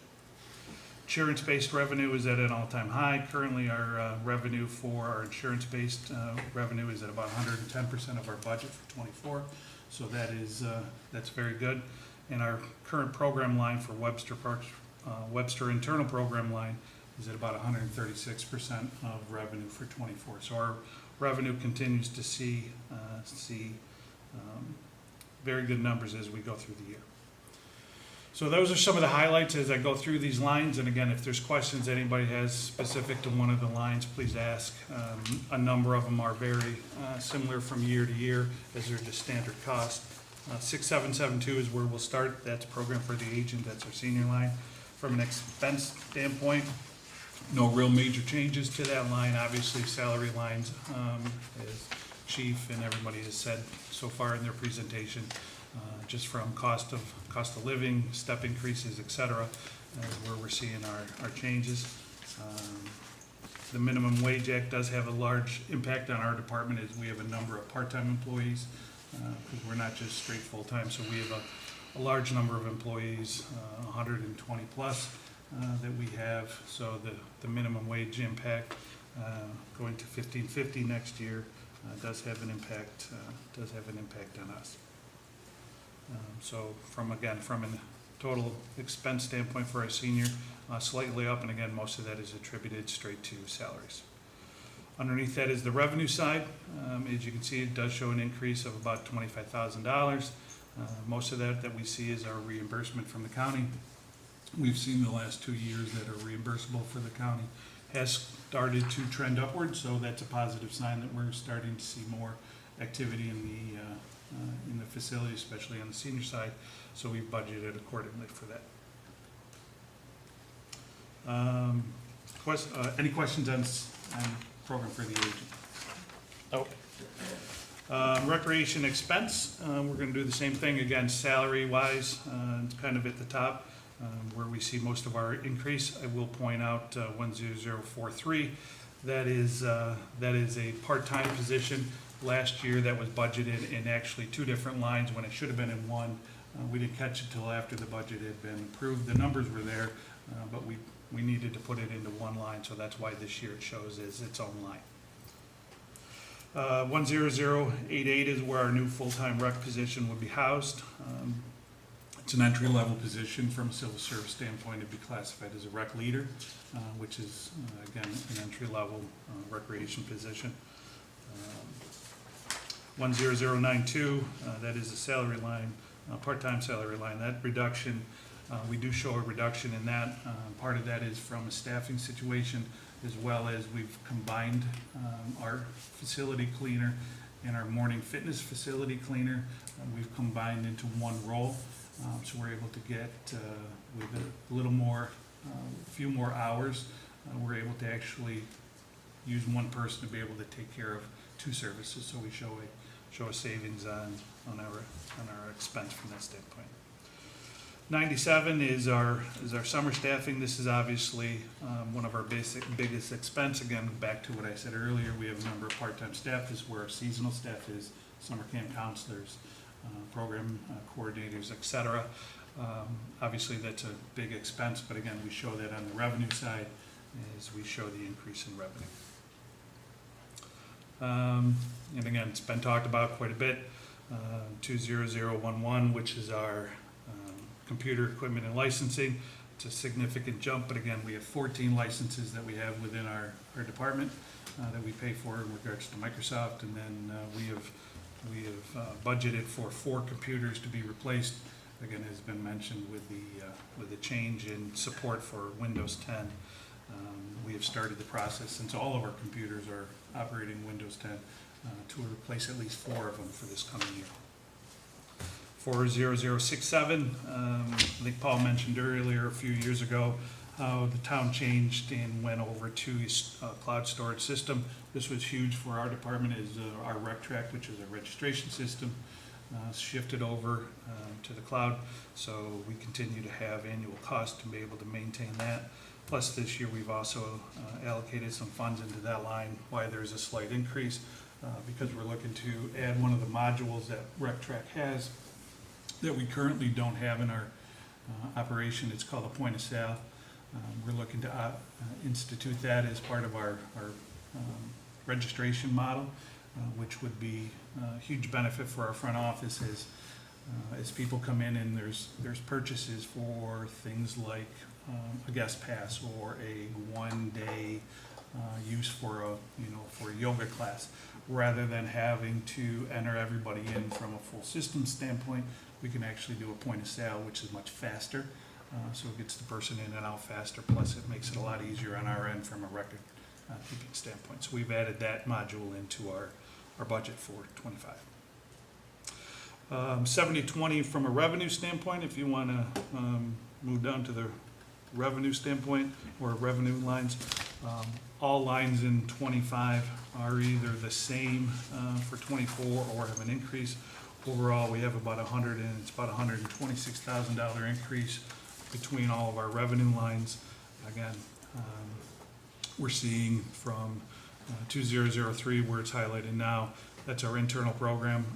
We see that's the biggest impact. And again, this is also taking into account an additional staff person. So the ability to be able to offer additional programs, especially during the summertime, we know that there's revenue that we can generate from that.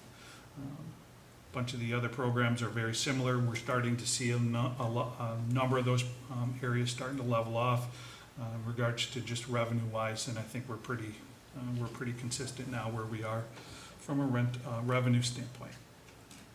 Fitness memberships, we do have a slight increase. It's the first time since I've been on board that we've actually raised our fitness revenue line. Again, we're starting to see more members come in, and plus with the package now that our Premier members are able to take advantage of, we're starting to see more Premier members than we have in the past. So, Have we raised our prices, or has it been pretty consistent? we've raised it 2 years ago, and we haven't touched it since. We benchmark every year, and in all honesty, I think where we are currently is a pretty fair fee. We try not to be too high. We don't want to be, we don't want to have too low of a fitness revenue, just because of the cost that goes into be able to maintain that. But we also understand that our taxpayers are supporting this as well. So we try to keep our membership level somewhere in that middle, and I think we do a pretty good job with that. Jay has a pretty good understanding of what's out in the community, and he has a pretty good feel for that. Those last two items, those are county reimbursements. Those are for our summer programs that we get reimbursed from. It's about $7,600 that we get every summer, and continue to put that in until that gets taken away by the county. But that's gone down several years. For the last couple of years, it's maintained at about $3,800 per division, so we've left that in. Again, total revenue up from 24 to 25, about $125,000. Jump into parks. Any questions on rec side? I know I'm going really fast, but I'm trying to keep your time going. You're doing fabulous. All right. Park side. Mentioned already the full-time, savings that we have. You can see that down there on 10100. Parks foreman goes from 73 down to 0. We absorb that into our full-time parks maintenance line with an additional GEO. Obviously, that's not as high of a classified position, so therefore we had some savings. 20059, that's the capital improvement line that I mentioned at the beginning. The large project is that we have planned for '25 is we'd like to redo the parking lot at the Arboretum. The parking lot at the Arboretum, if you've been in there for a while, is jarring. I was there last week, and I would agree. Yeah, it needs, it's served its time well. Yes, it has. So we've had a few estimates, comes in about $190,000 is what we had from an outside estimate. So obviously, if we could do that internally with some highway assistance, we can keep that cost down. But we just needed a number to be able to put into the budget. So I did include that, and like I said earlier, if that's included, that's obviously a significant increase in that line. You take that out, it puts the Parks Department actually very much in line with a 3% increase. So typically that line has about 25,000, 20 to 25,000 that we use to, do various park improvement projects or park projects. But this year, we've known for the last couple of years that we needed to do it. And, this past year, the town board approved that we improve the driveway to first responders, which has been such an improvement just in access. So it's time that we do the same at the Arboretum.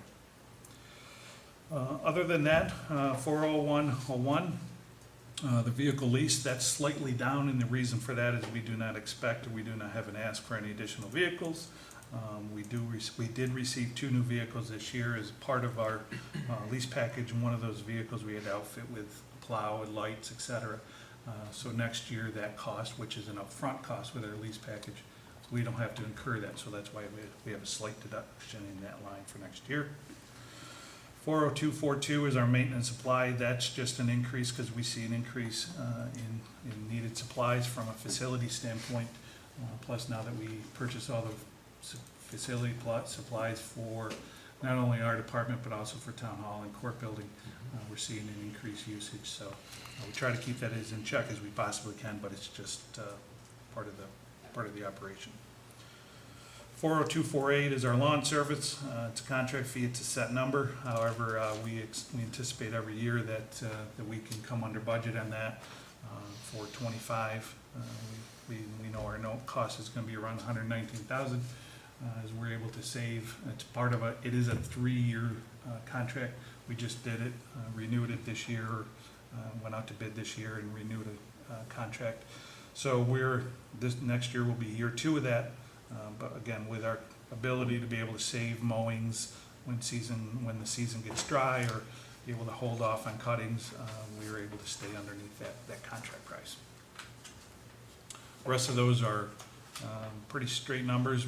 The refuse number, I'm going to guess we're probably going to go down. We actually just went out and did a bid cycle with 3 different waste management, SAREC, and I think it was Lilac, to do a new cost service.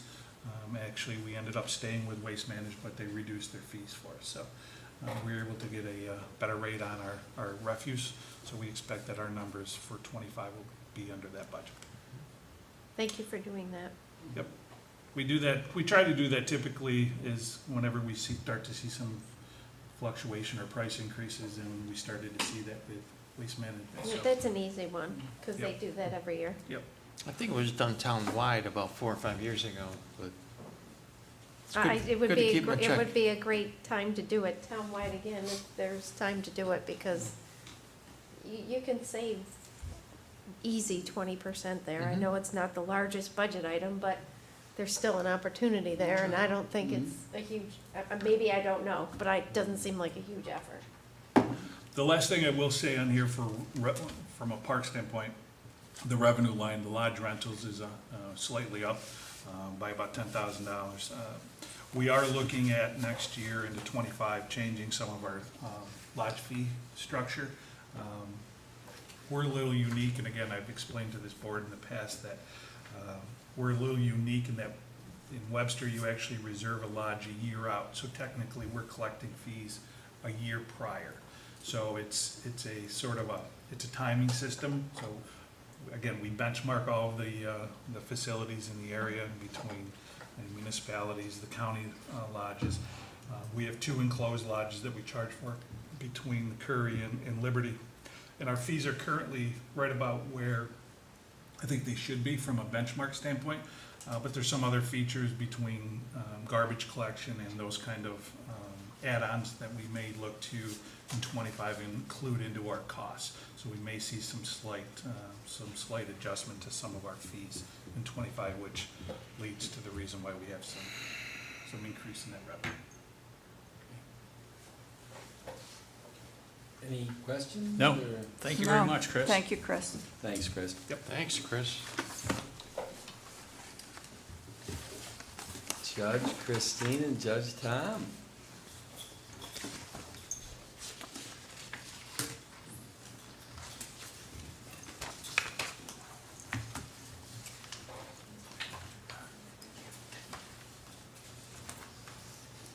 Hi, Tom. Good. How are you? Good.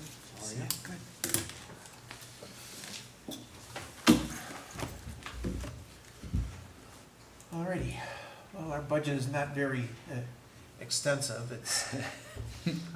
It's up about $18,000 from last year, and the two biggest hits are the 5 computers that we need to purchase apparently, and the increase in security. That's about $15,500 of the budget. The rest of the figures are relatively unchanged, or very minimally changed from the previous years. In terms of revenue, revenue's down. That's, we've discussed this with the board before, is that certainly there is a tremendous drop-off in the amount of tickets that are being issued. In terms of a fine set, judges certainly don't set fines with the idea of budget issues. Generally, fines are set based on the type of offense that the person's convicted of, the person's record, and frankly, the ability of the defendant to pay the fine. We certainly make an inquiry as to whether the person's working, is on disability, that type of thing. So, generally speaking, there's certainly no policy in terms of setting fines. And certainly a few years back when the state of New York passed a law that does not allow us to take someone's license for a period of failure to pay a fine, there's certainly been a tremendous drop-off in the amount of fines that are actually paid. In order to close the file, we take civil judgments against those individuals. And certainly there's a lot of them. If anybody peruses the daily record, we're not alone. You'll see goes on for the various municipalities about civil judgments being paid. And sometimes they're paid people, when they sell their house, when they apply for a credit card, a loan. That's when the issue comes up and they show up at the front window to pay out their fine. But other than that, like I say, the computers were the big issue. They're somewhat old, and we're told by the IT people we need to replace 5 of them. And the security is the other big issue. It's sort of a wild card. So. Yeah, the security, we're gonna do an RFP, I think, Yep. before the end of the year. Right. Yeah. So we'll see how that turns out. So other than that, it's relatively stable. Yeah, we were saying earlier about this IT task force, like if we wanted to, the credit card payments of the fines, you're not gonna be able to get into anything with the town because that goes right to Albany, right? Well, all the fines, how that works is, I'm glad you brought that up. Fines have to be submitted to the town by the 10th of every month. It's the rules that all town and village courts are subject to. So the money comes to the town of Webster. The town of Webster then submits it to the controller's office, and then it's distributed to the state, the county, and the town by some formula. After 21 years or 22 years in the budget, I still have no idea how it works. Yeah, it circles But- back to us. Right, but it's based on the type of ticket that's being issued, where it's issued, that type of thing. And so it's distributed by a particular formula to those 3 government agencies. So it could take a departments. couple of months to get the money back. Right, Yeah. right, so it's not like we're setting fines and boy, that's all coming to the town, No. that's not the case. Right. A major portion remains with the state, some goes to the county, some comes to the town, but again, I think I can speak for Judge Christine here, that we certainly don't set fines based on trying to equalize the budget. So. Any, I don't wanna short your guys' So time. they can't, just to clarify, so they can or they cannot pay by credit card they can't, certainly they pay by credit card. down They there, can pay right? They can pay by credit card, they can pay online too. Okay, Many times we tell people that if they come and they want to pay with credit card, we remind them that if they pay by cash or a bank check, they don't have that additional 3%. fee. When we first started out with the credit card, the state picked up the credit card expense. But that didn't last too long. Called an unfunded mandate? kind Right, of? so now the person paying the fine is picking up the credit card. Yeah. But the clerks do remind them that if they pay by cash or bank check, they don't have that additional, I don't know, it's 2.5%, I think it is, something to that. But okay, so Albany said we're not gonna pick up the credit card fee anymore. Right. But you still have to use their credit card fee service. Because, you know what, we'll I don't find know. that out That's a- during the IT task force, because That's if the money from the credit card payments comes to the town, and then we remit it, to get our reimbursement of 10%, 20% later on, we'll talk about that at the IT task force. Right. Maybe they can be in with the Yeah. leverage, the economies of scale. Yes. That's for another day. You got the memo, didn't you? I did. Christine? So did Jennifer, right? Pink Day. Chris Pink had, Day. Chris had you know? a pink shirt on too. Does it? Yes, Pastel. he did. We'll go with that. Okay. He did. Yeah, he does. You are, he's there. You're It's still great. here. You It's do. great. Any questions for Nope. the? Thank you very much. No, thank Appreciate you. it. Nice to see you both. Take care, have a good night. You too. See ya. And last but not least, our Director of Communications, I'm actually Bridget. if I Oh, yeah, go if I ahead. can drive. You can drive. And to the Drum I do. family, We're painting a little sorry, bit of we're a gonna be different starting the Yes. regular town board meeting a few minutes late. Make it interesting, right? Sorry. about Yeah, that. I always gotta keep things interesting. All right, well, I'm going to first ask the board if you mind if I show this in a little bit of a different way. There's a bit of a different circumstance with the cable access budget being absorbed by the communications department. So you'll see in this, at a glance, that the budget is up significantly in the communications department from last year, but that really doesn't paint the whole picture of where we are. So I'd love to take you through that. I know Kim included this presentation as well as some attachments in your folder if you want to reference them throughout. So the first major change you'll see between the communications budget this year and the cable access budget and communications budget last year is by that combination of budgets. So some assumption of duties and responsibilities from cable access that is now being taken care of by the communications department. So you'll see the $15,000 in website design and maintenance, and that's a contractual cost that is annual going towards our next redesign. And then you'll also see that we have capital purchases, and that goes towards the equipment in this room that we're going to be using to produce our town board meetings, our zoning board meetings, and our planning board meetings, as well as equipment that had previously been purchased by Cable Access to support digital efforts. So you'll actually see by the combination of these budgets, that's a cost savings in 2025 of $4,500. So the next slide you'll see is our second cause of additional staffing and related costs. So the first line you'll see here is part-time personnel, which was formerly $4,000 in the 2024 cable budget. Looking towards 2025, you'll see it's $5,000, and that represents the staff that is being cross-trained to produce town meetings. So currently there's 4 staff members who have stepped up, and they're really catching on and doing a great job. The benefit of the cross-training is not just to have those extra hands, but it's also to create this organizational knowledge where there's going to be no gaps in knowledge if somebody chooses or has to leave the town for any reason. So that's a change of $1,000 in 2025. The next line you'll see is probably definitely the most significant change as far as staffing in the communications department. So that's the administrative salaries line, and that is to accommodate for a new position, which is a communications assistant position. One of the handouts that I've given you is the roles and responsibilities in the communications department, and that shows my role as director of communications. And on the back side of that, you'll see the roles and responsibilities for an additional proposed position for communications assistant. But I'd like to highlight some of the roles that that person will be doing and how that's different from the existing position in the communications department.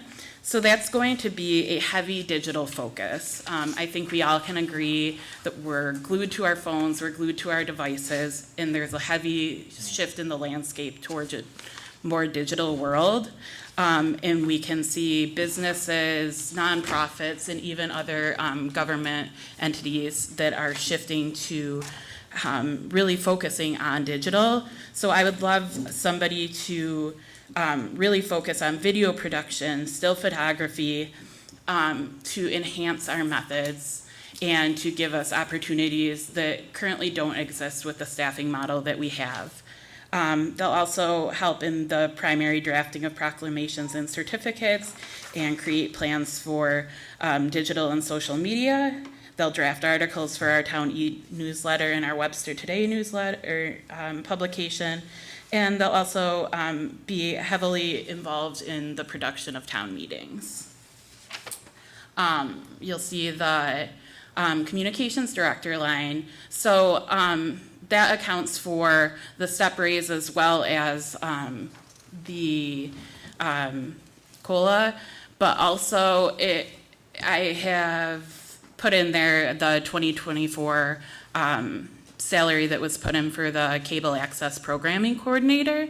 So it really comes out to, on department headlines, being a savings to the town of $61,608. Along with a new hire would come the need for additional computer equipment and licensing, which is still a cost savings from what was budgeted for last year. It's a savings of $200. And then similarly, the communications office supplies line has risen, but as a net between cable access and the communications department, there still is a savings of $900.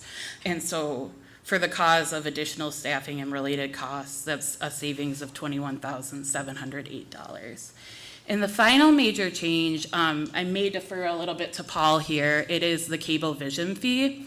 You'll see it is no longer in either cable or communications, but in other revenue. And it looks like Paul has projected it to be $20,000 more this year than in last year. So I will let him speak to that line. Yeah, overall, that's based on history. We thought it would be trending down rather quickly, but it's really held its own, and it's been coming in higher than what we've been budgeted. So I did bump it up slightly for 2025. I would imagine in future years it'll come down slightly. What exactly is that cable vision fee? Yeah, it's a contractual agreement we have with Charter Communications. It's based on subscriptions to cable TV. And I think what's happening, their subscribers has reduced, but they keep raising the fees. So the amount we get isn't dropping as quickly as we thought it would. Any Webster residents here have cable TV with Spectrum? Look at that guy. Well, on a line item there, I think it's 5% is the franchise fee that was negotiated years ago or whatever. And that line item for all the subscribers in Webster essentially comes to the town of Webster. When the calendar year is over, which in 23, when it ended, I think in March of 24, a couple months ago, we got the check, did we not? We did. For the 23 franchise fees, and I think it was 500 and some odd thousand. It was 535s in that. Yeah. I can say that we've been expecting a decrease in that for years Yes. and have not seen it. So, Yeah. But it's 5%, so it's real simple. If you are charging a Spectrum client $100, that's $5. But if you charge the Spectrum client $200, that's $10. And I think because their subscribers are going down at a certain percentage, but their fees they're charging to the subscribers is going up at a higher percentage. I hope that, it's more of a visual, but that's why we've continued to get the $500,000 plus. So that's that, I guess. Thank you, Paul and Tom. All right. And then there are some additional minor changes. So the first cause of that is adjustments based on 2024 actuals. So last year, we budgeted for $500 in seminars and conferences under the communications department line. We've budgeted nothing for that line this year, so that's a savings of $500. Whereas last year, we had budgeted nothing for cellular telephone, and the $600 projected for next year is just based on actuals from this year. So that's a increase of $100. And then the final changes you'll see is due to the elimination of certain costs from the cable access department. Again, this is minor. There's a savings of $2,700 due to the elimination of the lines of $1,200 last year for telephone and internet and $1,500 for promotion. So in total, that's a cost savings between the two budgets of $28,808, which is a 16.5% savings. So I'd be happy to talk to any more of that. And in addition, I've added an attachment just with the communications department being a new department, and I don't have a fancy highway building going up, so there's no tangible building or progress that you're going to be seeing, but I wanted to provide the board with accomplishments for this year that the budget has supported, as well as objectives for next year that the budget will support. But please feel free to ask me any questions now or coordinate with me going forward if you have any questions. Well, Bridget, I think it's totally appropriate that our communications director has got a stellar report with communication. It's great, and I really appreciate it. Thanks, Patty. Any questions, comments? No, appreciate the handouts. Any questions later, I'll chat with you. All right, appreciate it. Yeah. Thank you all. Thanks, Bridget. Thank you, Bridget. Well, Bridget, and, all right, actually, I should say, do we just keep going and I Yes. start, or do we? We actually have, You have one. we're gonna switch the video feed, Yep. but that's So gonna like be a about a 5-minute 2-second, break, 2-minute break? 2-minute break is fine. 2-minute break, like this is the end of the workshop. We'll be back for the town board meeting in 2 minutes. I can get away with the pink, Yep. color shirt? Okay. Got a pink highlighter too. Are these pink? I have a pink pen. Anyway, yeah. So we'll wait for Jen and Jenny to come back, and then we will start. And,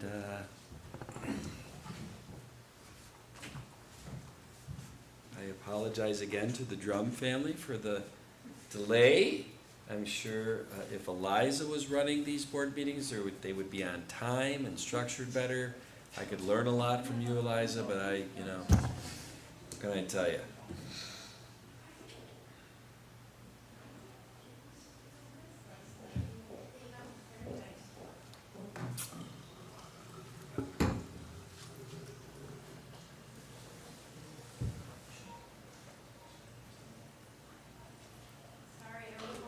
No, not at all. No. You're holding up production. We'll just wait for Jenny, and then I'll get the action from you, right? You want more air conditioning? Oh, really? Oh, you'll just edit this out? This time, okay. All righty. Well, as soon as Jenny, now John's off. He's right there. Is this kind of like herding cats? Yes. You'll edit that, right? Okay. But Les won't edit it. Now we can roll. All right, well, welcome everybody to the August 1st, 2024 Webster Town Board meeting. Pledge of Allegiance. I pledge allegiance to the flag of the United States of America and to the republic for which it stands, one nation, under God, indivisible, with liberty and justice for all. Deneen, can you do roll, please? Supervisor Flaherty, Here. Councilwoman Cataldi, Present? Councilman Cahill, Here. Councilwoman Nguyen. Here. Councilwoman Wright. Here. Well, we have a pretty short agenda tonight, which I think everybody is going to appreciate because we just had a workshop that was 2 hours and 15 minutes. But I got to tell you, the first item tonight I'm very excited about, and I'm hoping that Eliza Drum, and if she would like her family to join us at the podium.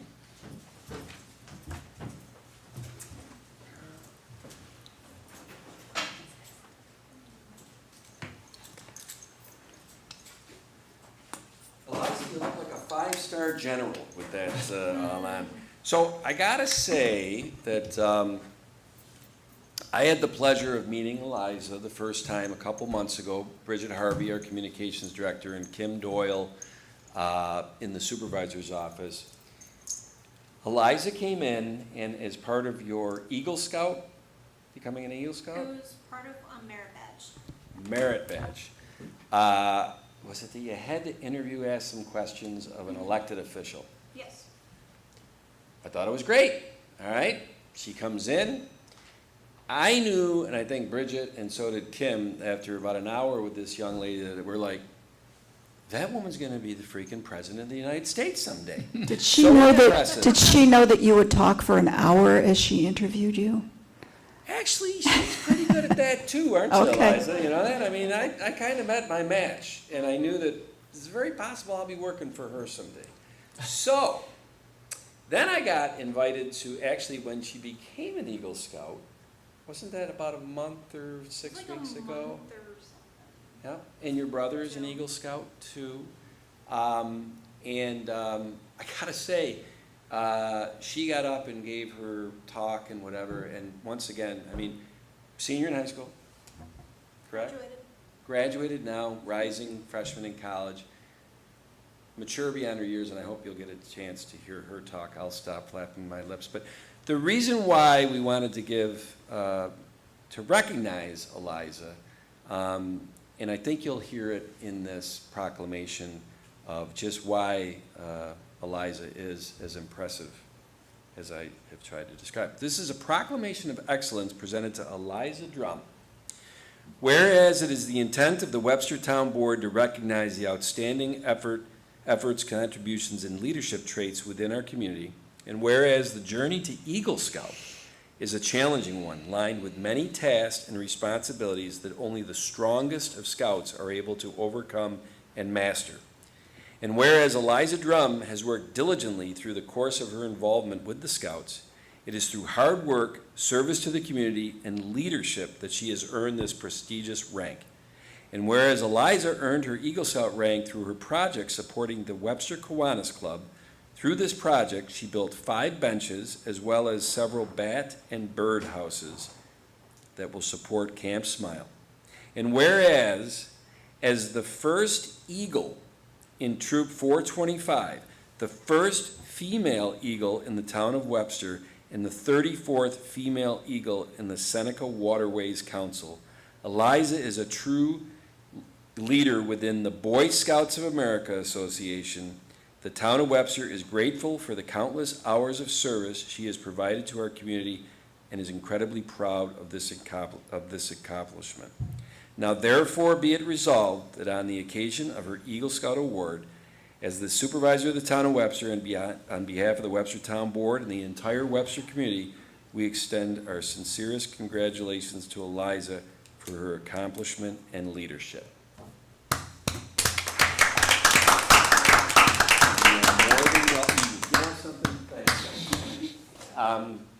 I know you want it. Hi. Thank you so much. I was not expecting this. This is very cool. But thank you. It's been an honor to serve as a scout in Webster, and I love it so much. But yeah, thank you. I don't really know what to say. And what are you doing What do you next? What am I doing next? Yeah. I'm going to college. Where are you going to college and what are you going for? I'm going to Alfred State for interior design. Wonderful. That's an outstanding college, I just want to say. Where are you living down there? Where am I living? Yes, In a dorm. Mackenzie or down, What was it called? Brannon? yeah. I keep saying Brandon. There's Yeah, no D. I know where it is. Right across from the I dining love the location hall. of that college, Yeah.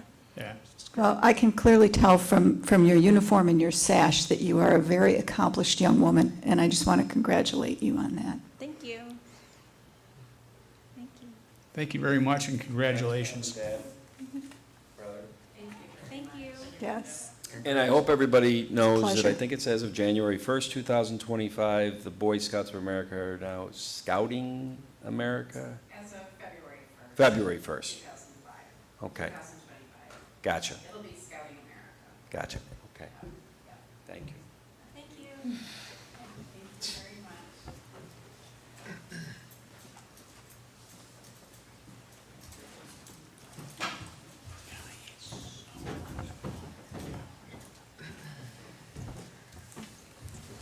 Bye-bye. Bye. Take care. I do believe that we saw, Bridget, a little bit of shyness out of Eliza today. I never thought I'd see it. I didn't either, I mean. She's incredible. Yeah, very impressive. Okay, well, that's as much fun as we're gonna have tonight, and that's because the next item on the agenda is the open to the floor. Each speaker will be allowed up to 5 minutes. Dave, if you wanna do it, you gotta follow Eliza's, do you wanna? Really? Okay. Okay, so now we'll move on to the next item, which is the July 18th board meetings minutes. Dean, thank you, timely, and I thought very thorough and accurate. I make a motion that we approve those minutes. Second? Supervisor Flaherty, Aye? Councilwoman Cataldi, Aye. Councilman Cahill, Aye. Councilwoman Nguyen, Aye. Councilwoman Wright. Aye. This was you, Jen. Yep, I did inspect the bills, seemed to be in order, didn't have any issues, so I would move that we approve the bills as submitted by the Director of Finance. Second. Councilman Cahill, Aye. Councilwoman Nguyen, Aye. Supervisor Flaherty, Aye. Councilwoman Cataldi, Aye. Councilwoman Wright. Aye. And I reviewed the prepaid warrants as submitted by Paul Adams, the Director of Finance, and make a motion we approve those. Second. Supervisor Flaherty, Aye? Councilman Cahill, Aye. Councilwoman Cataldi, Aye. Councilwoman Wright, Aye.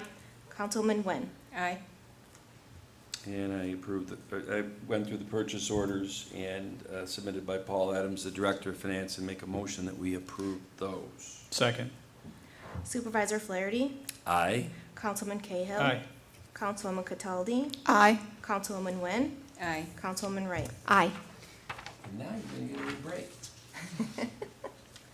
So the next two items up are resolutions that are tied to contracts, agreements that Coke Fairlife and the town of Webster are still in negotiations on. I think they showed on the website and social media as of about 24 hours ago as tabled. So before I make the motion to table them, I think it's important that either myself and or Patty, who has been right there at the table during these negotiations of these contracts, I just want to give a quick update on this. Both of these, I'm somewhat confident we will be bringing back to the August 15th town board meeting. I've let Coke Fairlife and their attorneys know we need the final version with enough time for really both the board members to review it before they're going to vote on it, but also to have the community see it. We upload these things to the town website and social media. What the board and the community are gonna see when the final versions are ready, besides a lot of legalese, is that the conveyance pipe agreement is essentially around $7 million, and 96% of that is going to be paid for by Coke. It's a 10-year agreement because it'll match a 10-year bond. Correct? That's the best way to explain it. The reason why they're not paying 100% of it is that several months ago, the board made the visionary, I'll say, decision to not just have that pipe built for flow of only Coke Fairlife, but because it goes through an area of town that we think there'll be expansion and redevelopment on the Xerox site, that the town decided to, really it was for a very incrementally low cost, a couple $100,000, to expand it from 2 million gallons a day to like 2.8 million gallons a day, which gives a lot of lateral potential into that pipe for new housing developments and/or for commercial industrial developments on the Xerox campus. In fact, the 800,000 gallons a day is tantamount to, I think it's got to be around 5,000 EDUs, and one-time tie-in fee would be $5 to $6 million for anybody that ties into these in the future. So the town paying $400,000 to create excess capacity for what could be $5, $6 million of one-time tie-in fees, not to mention added flow, seemed like a good business decision. Building it for the future. Building it for the future. I would like to think that that contract's final verbiage will be done. The next one, with the one-time tie-in fee, in the last couple of months, we've done public hearings and we changed our code for more of a large industrial user. And essentially for how much discharge into the system Coke Fairlife's gonna do, it ends up in our code being a $21.9 million one-time tie-in fee to our sewer system. So we have agreed to have Coke Fairlife pay that $21.9 million over 10 years at $2.19 million per year. To be honest with you, that agreement is pretty much done, but we didn't want to piecemeal it. I didn't want to have that on today. I want to do them both at the same time. And I think that's how you felt too, Patty. Absolutely. And even though it was done, I still don't think there was enough time to give the board that agreement. No. We just got it, I don't know, Monday or Tuesday. Yes. So that's basically, I mean, do you have any questions, comments before I? No, I'd Patty, like you to- can do the tabling because this is your department, but yeah, that's right, because this is for me to sign it. But that's my explanation of why we're tabling them. So I would move that we table the resolution authorizing the town supervisor to sign a contract with Coke Fairlife on a 10-year payment plan on 12,000 linear foot conveyance pipe upsized from Tebow Road to Phillips Road trunk line. Second. Councilwoman Cataldi? Aye. Councilman Cahill? Aye. Supervisor Flaherty? Aye? Councilman Wen? Aye. Councilman Wright? Aye. And along with that, for the reasons that the supervisor has explained, I would also move that we table the resolution to authorize the supervisor to sign a contract with Coke Fairlife on a 10-year payment plan on a one-time tie-in fee to the town's sanitary sewer system. Second. Councilwoman Cataldi? Aye. Councilman Cahill? Aye. Supervisor Flaherty? Aye? Councilman Wen? Aye. Councilwoman Wright? Aye. All right, well, hey, between the two of them, it's almost $30 million, so let's measure twice, cut Cut once. once. It is a generational Yes. agreement. Yep. I totally agree. So, we're getting there though, aren't we, Patty? We are. Okay. Paul? We're getting there. Okay. The next item up, kind of a housekeeping, we do this every year, and that's because some of the school taxes are for Ontario residents, I guess is the best way to explain it. Don't we do this also for Penfield? I think, but for tonight, any questions by the board members No. of this resolution? None. Nope. Ginny, it's your department. Okay. I would move to authorize appoint Shelley LaCroca, Town of Ontario, as the school tax collector for 2024-2025 school year for the portion of properties in the town of Webster located in the Wayne Central School District.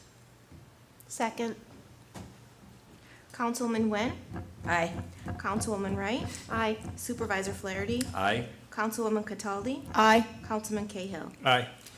And Patty, the next and last formal one is your departments. It is, and it involves recycling items from the sewer department. And as we rebuild our sewer department, I think we're going to be seeing more and more of these that are just out of date, no longer working, and just not part of the new plan. So I would move that we approve the following items for recycling from the sewer department. There are 8 of them that are listed here, and I'm just going to make one resolution that we recycle all of those. Second. Councilwoman Cataldi? Aye. Councilman Cahill? Aye. Supervisor Flaherty? Aye. Councilman Nguyen? Aye. Councilwoman Wright? Aye. Now, that's the last item on the agenda. We have been here for almost 3 hours now, so I'm going to not go with the roundtable tonight, but I am making a motion that we go into executive session under Section 105, Section 1, Subchapter B, discussions regarding proposed pending or current litigation. I'd like to have the town board present for that executive session and invite Chief of Police Dennis Colmeyer and Captain Mark Reed. Second. Supervisor Flaherty? Aye. Councilman Cahill? Aye. Councilwoman Cataldi? Aye. Councilman Nguyen? Aye. Councilman Wright? Aye. And I guess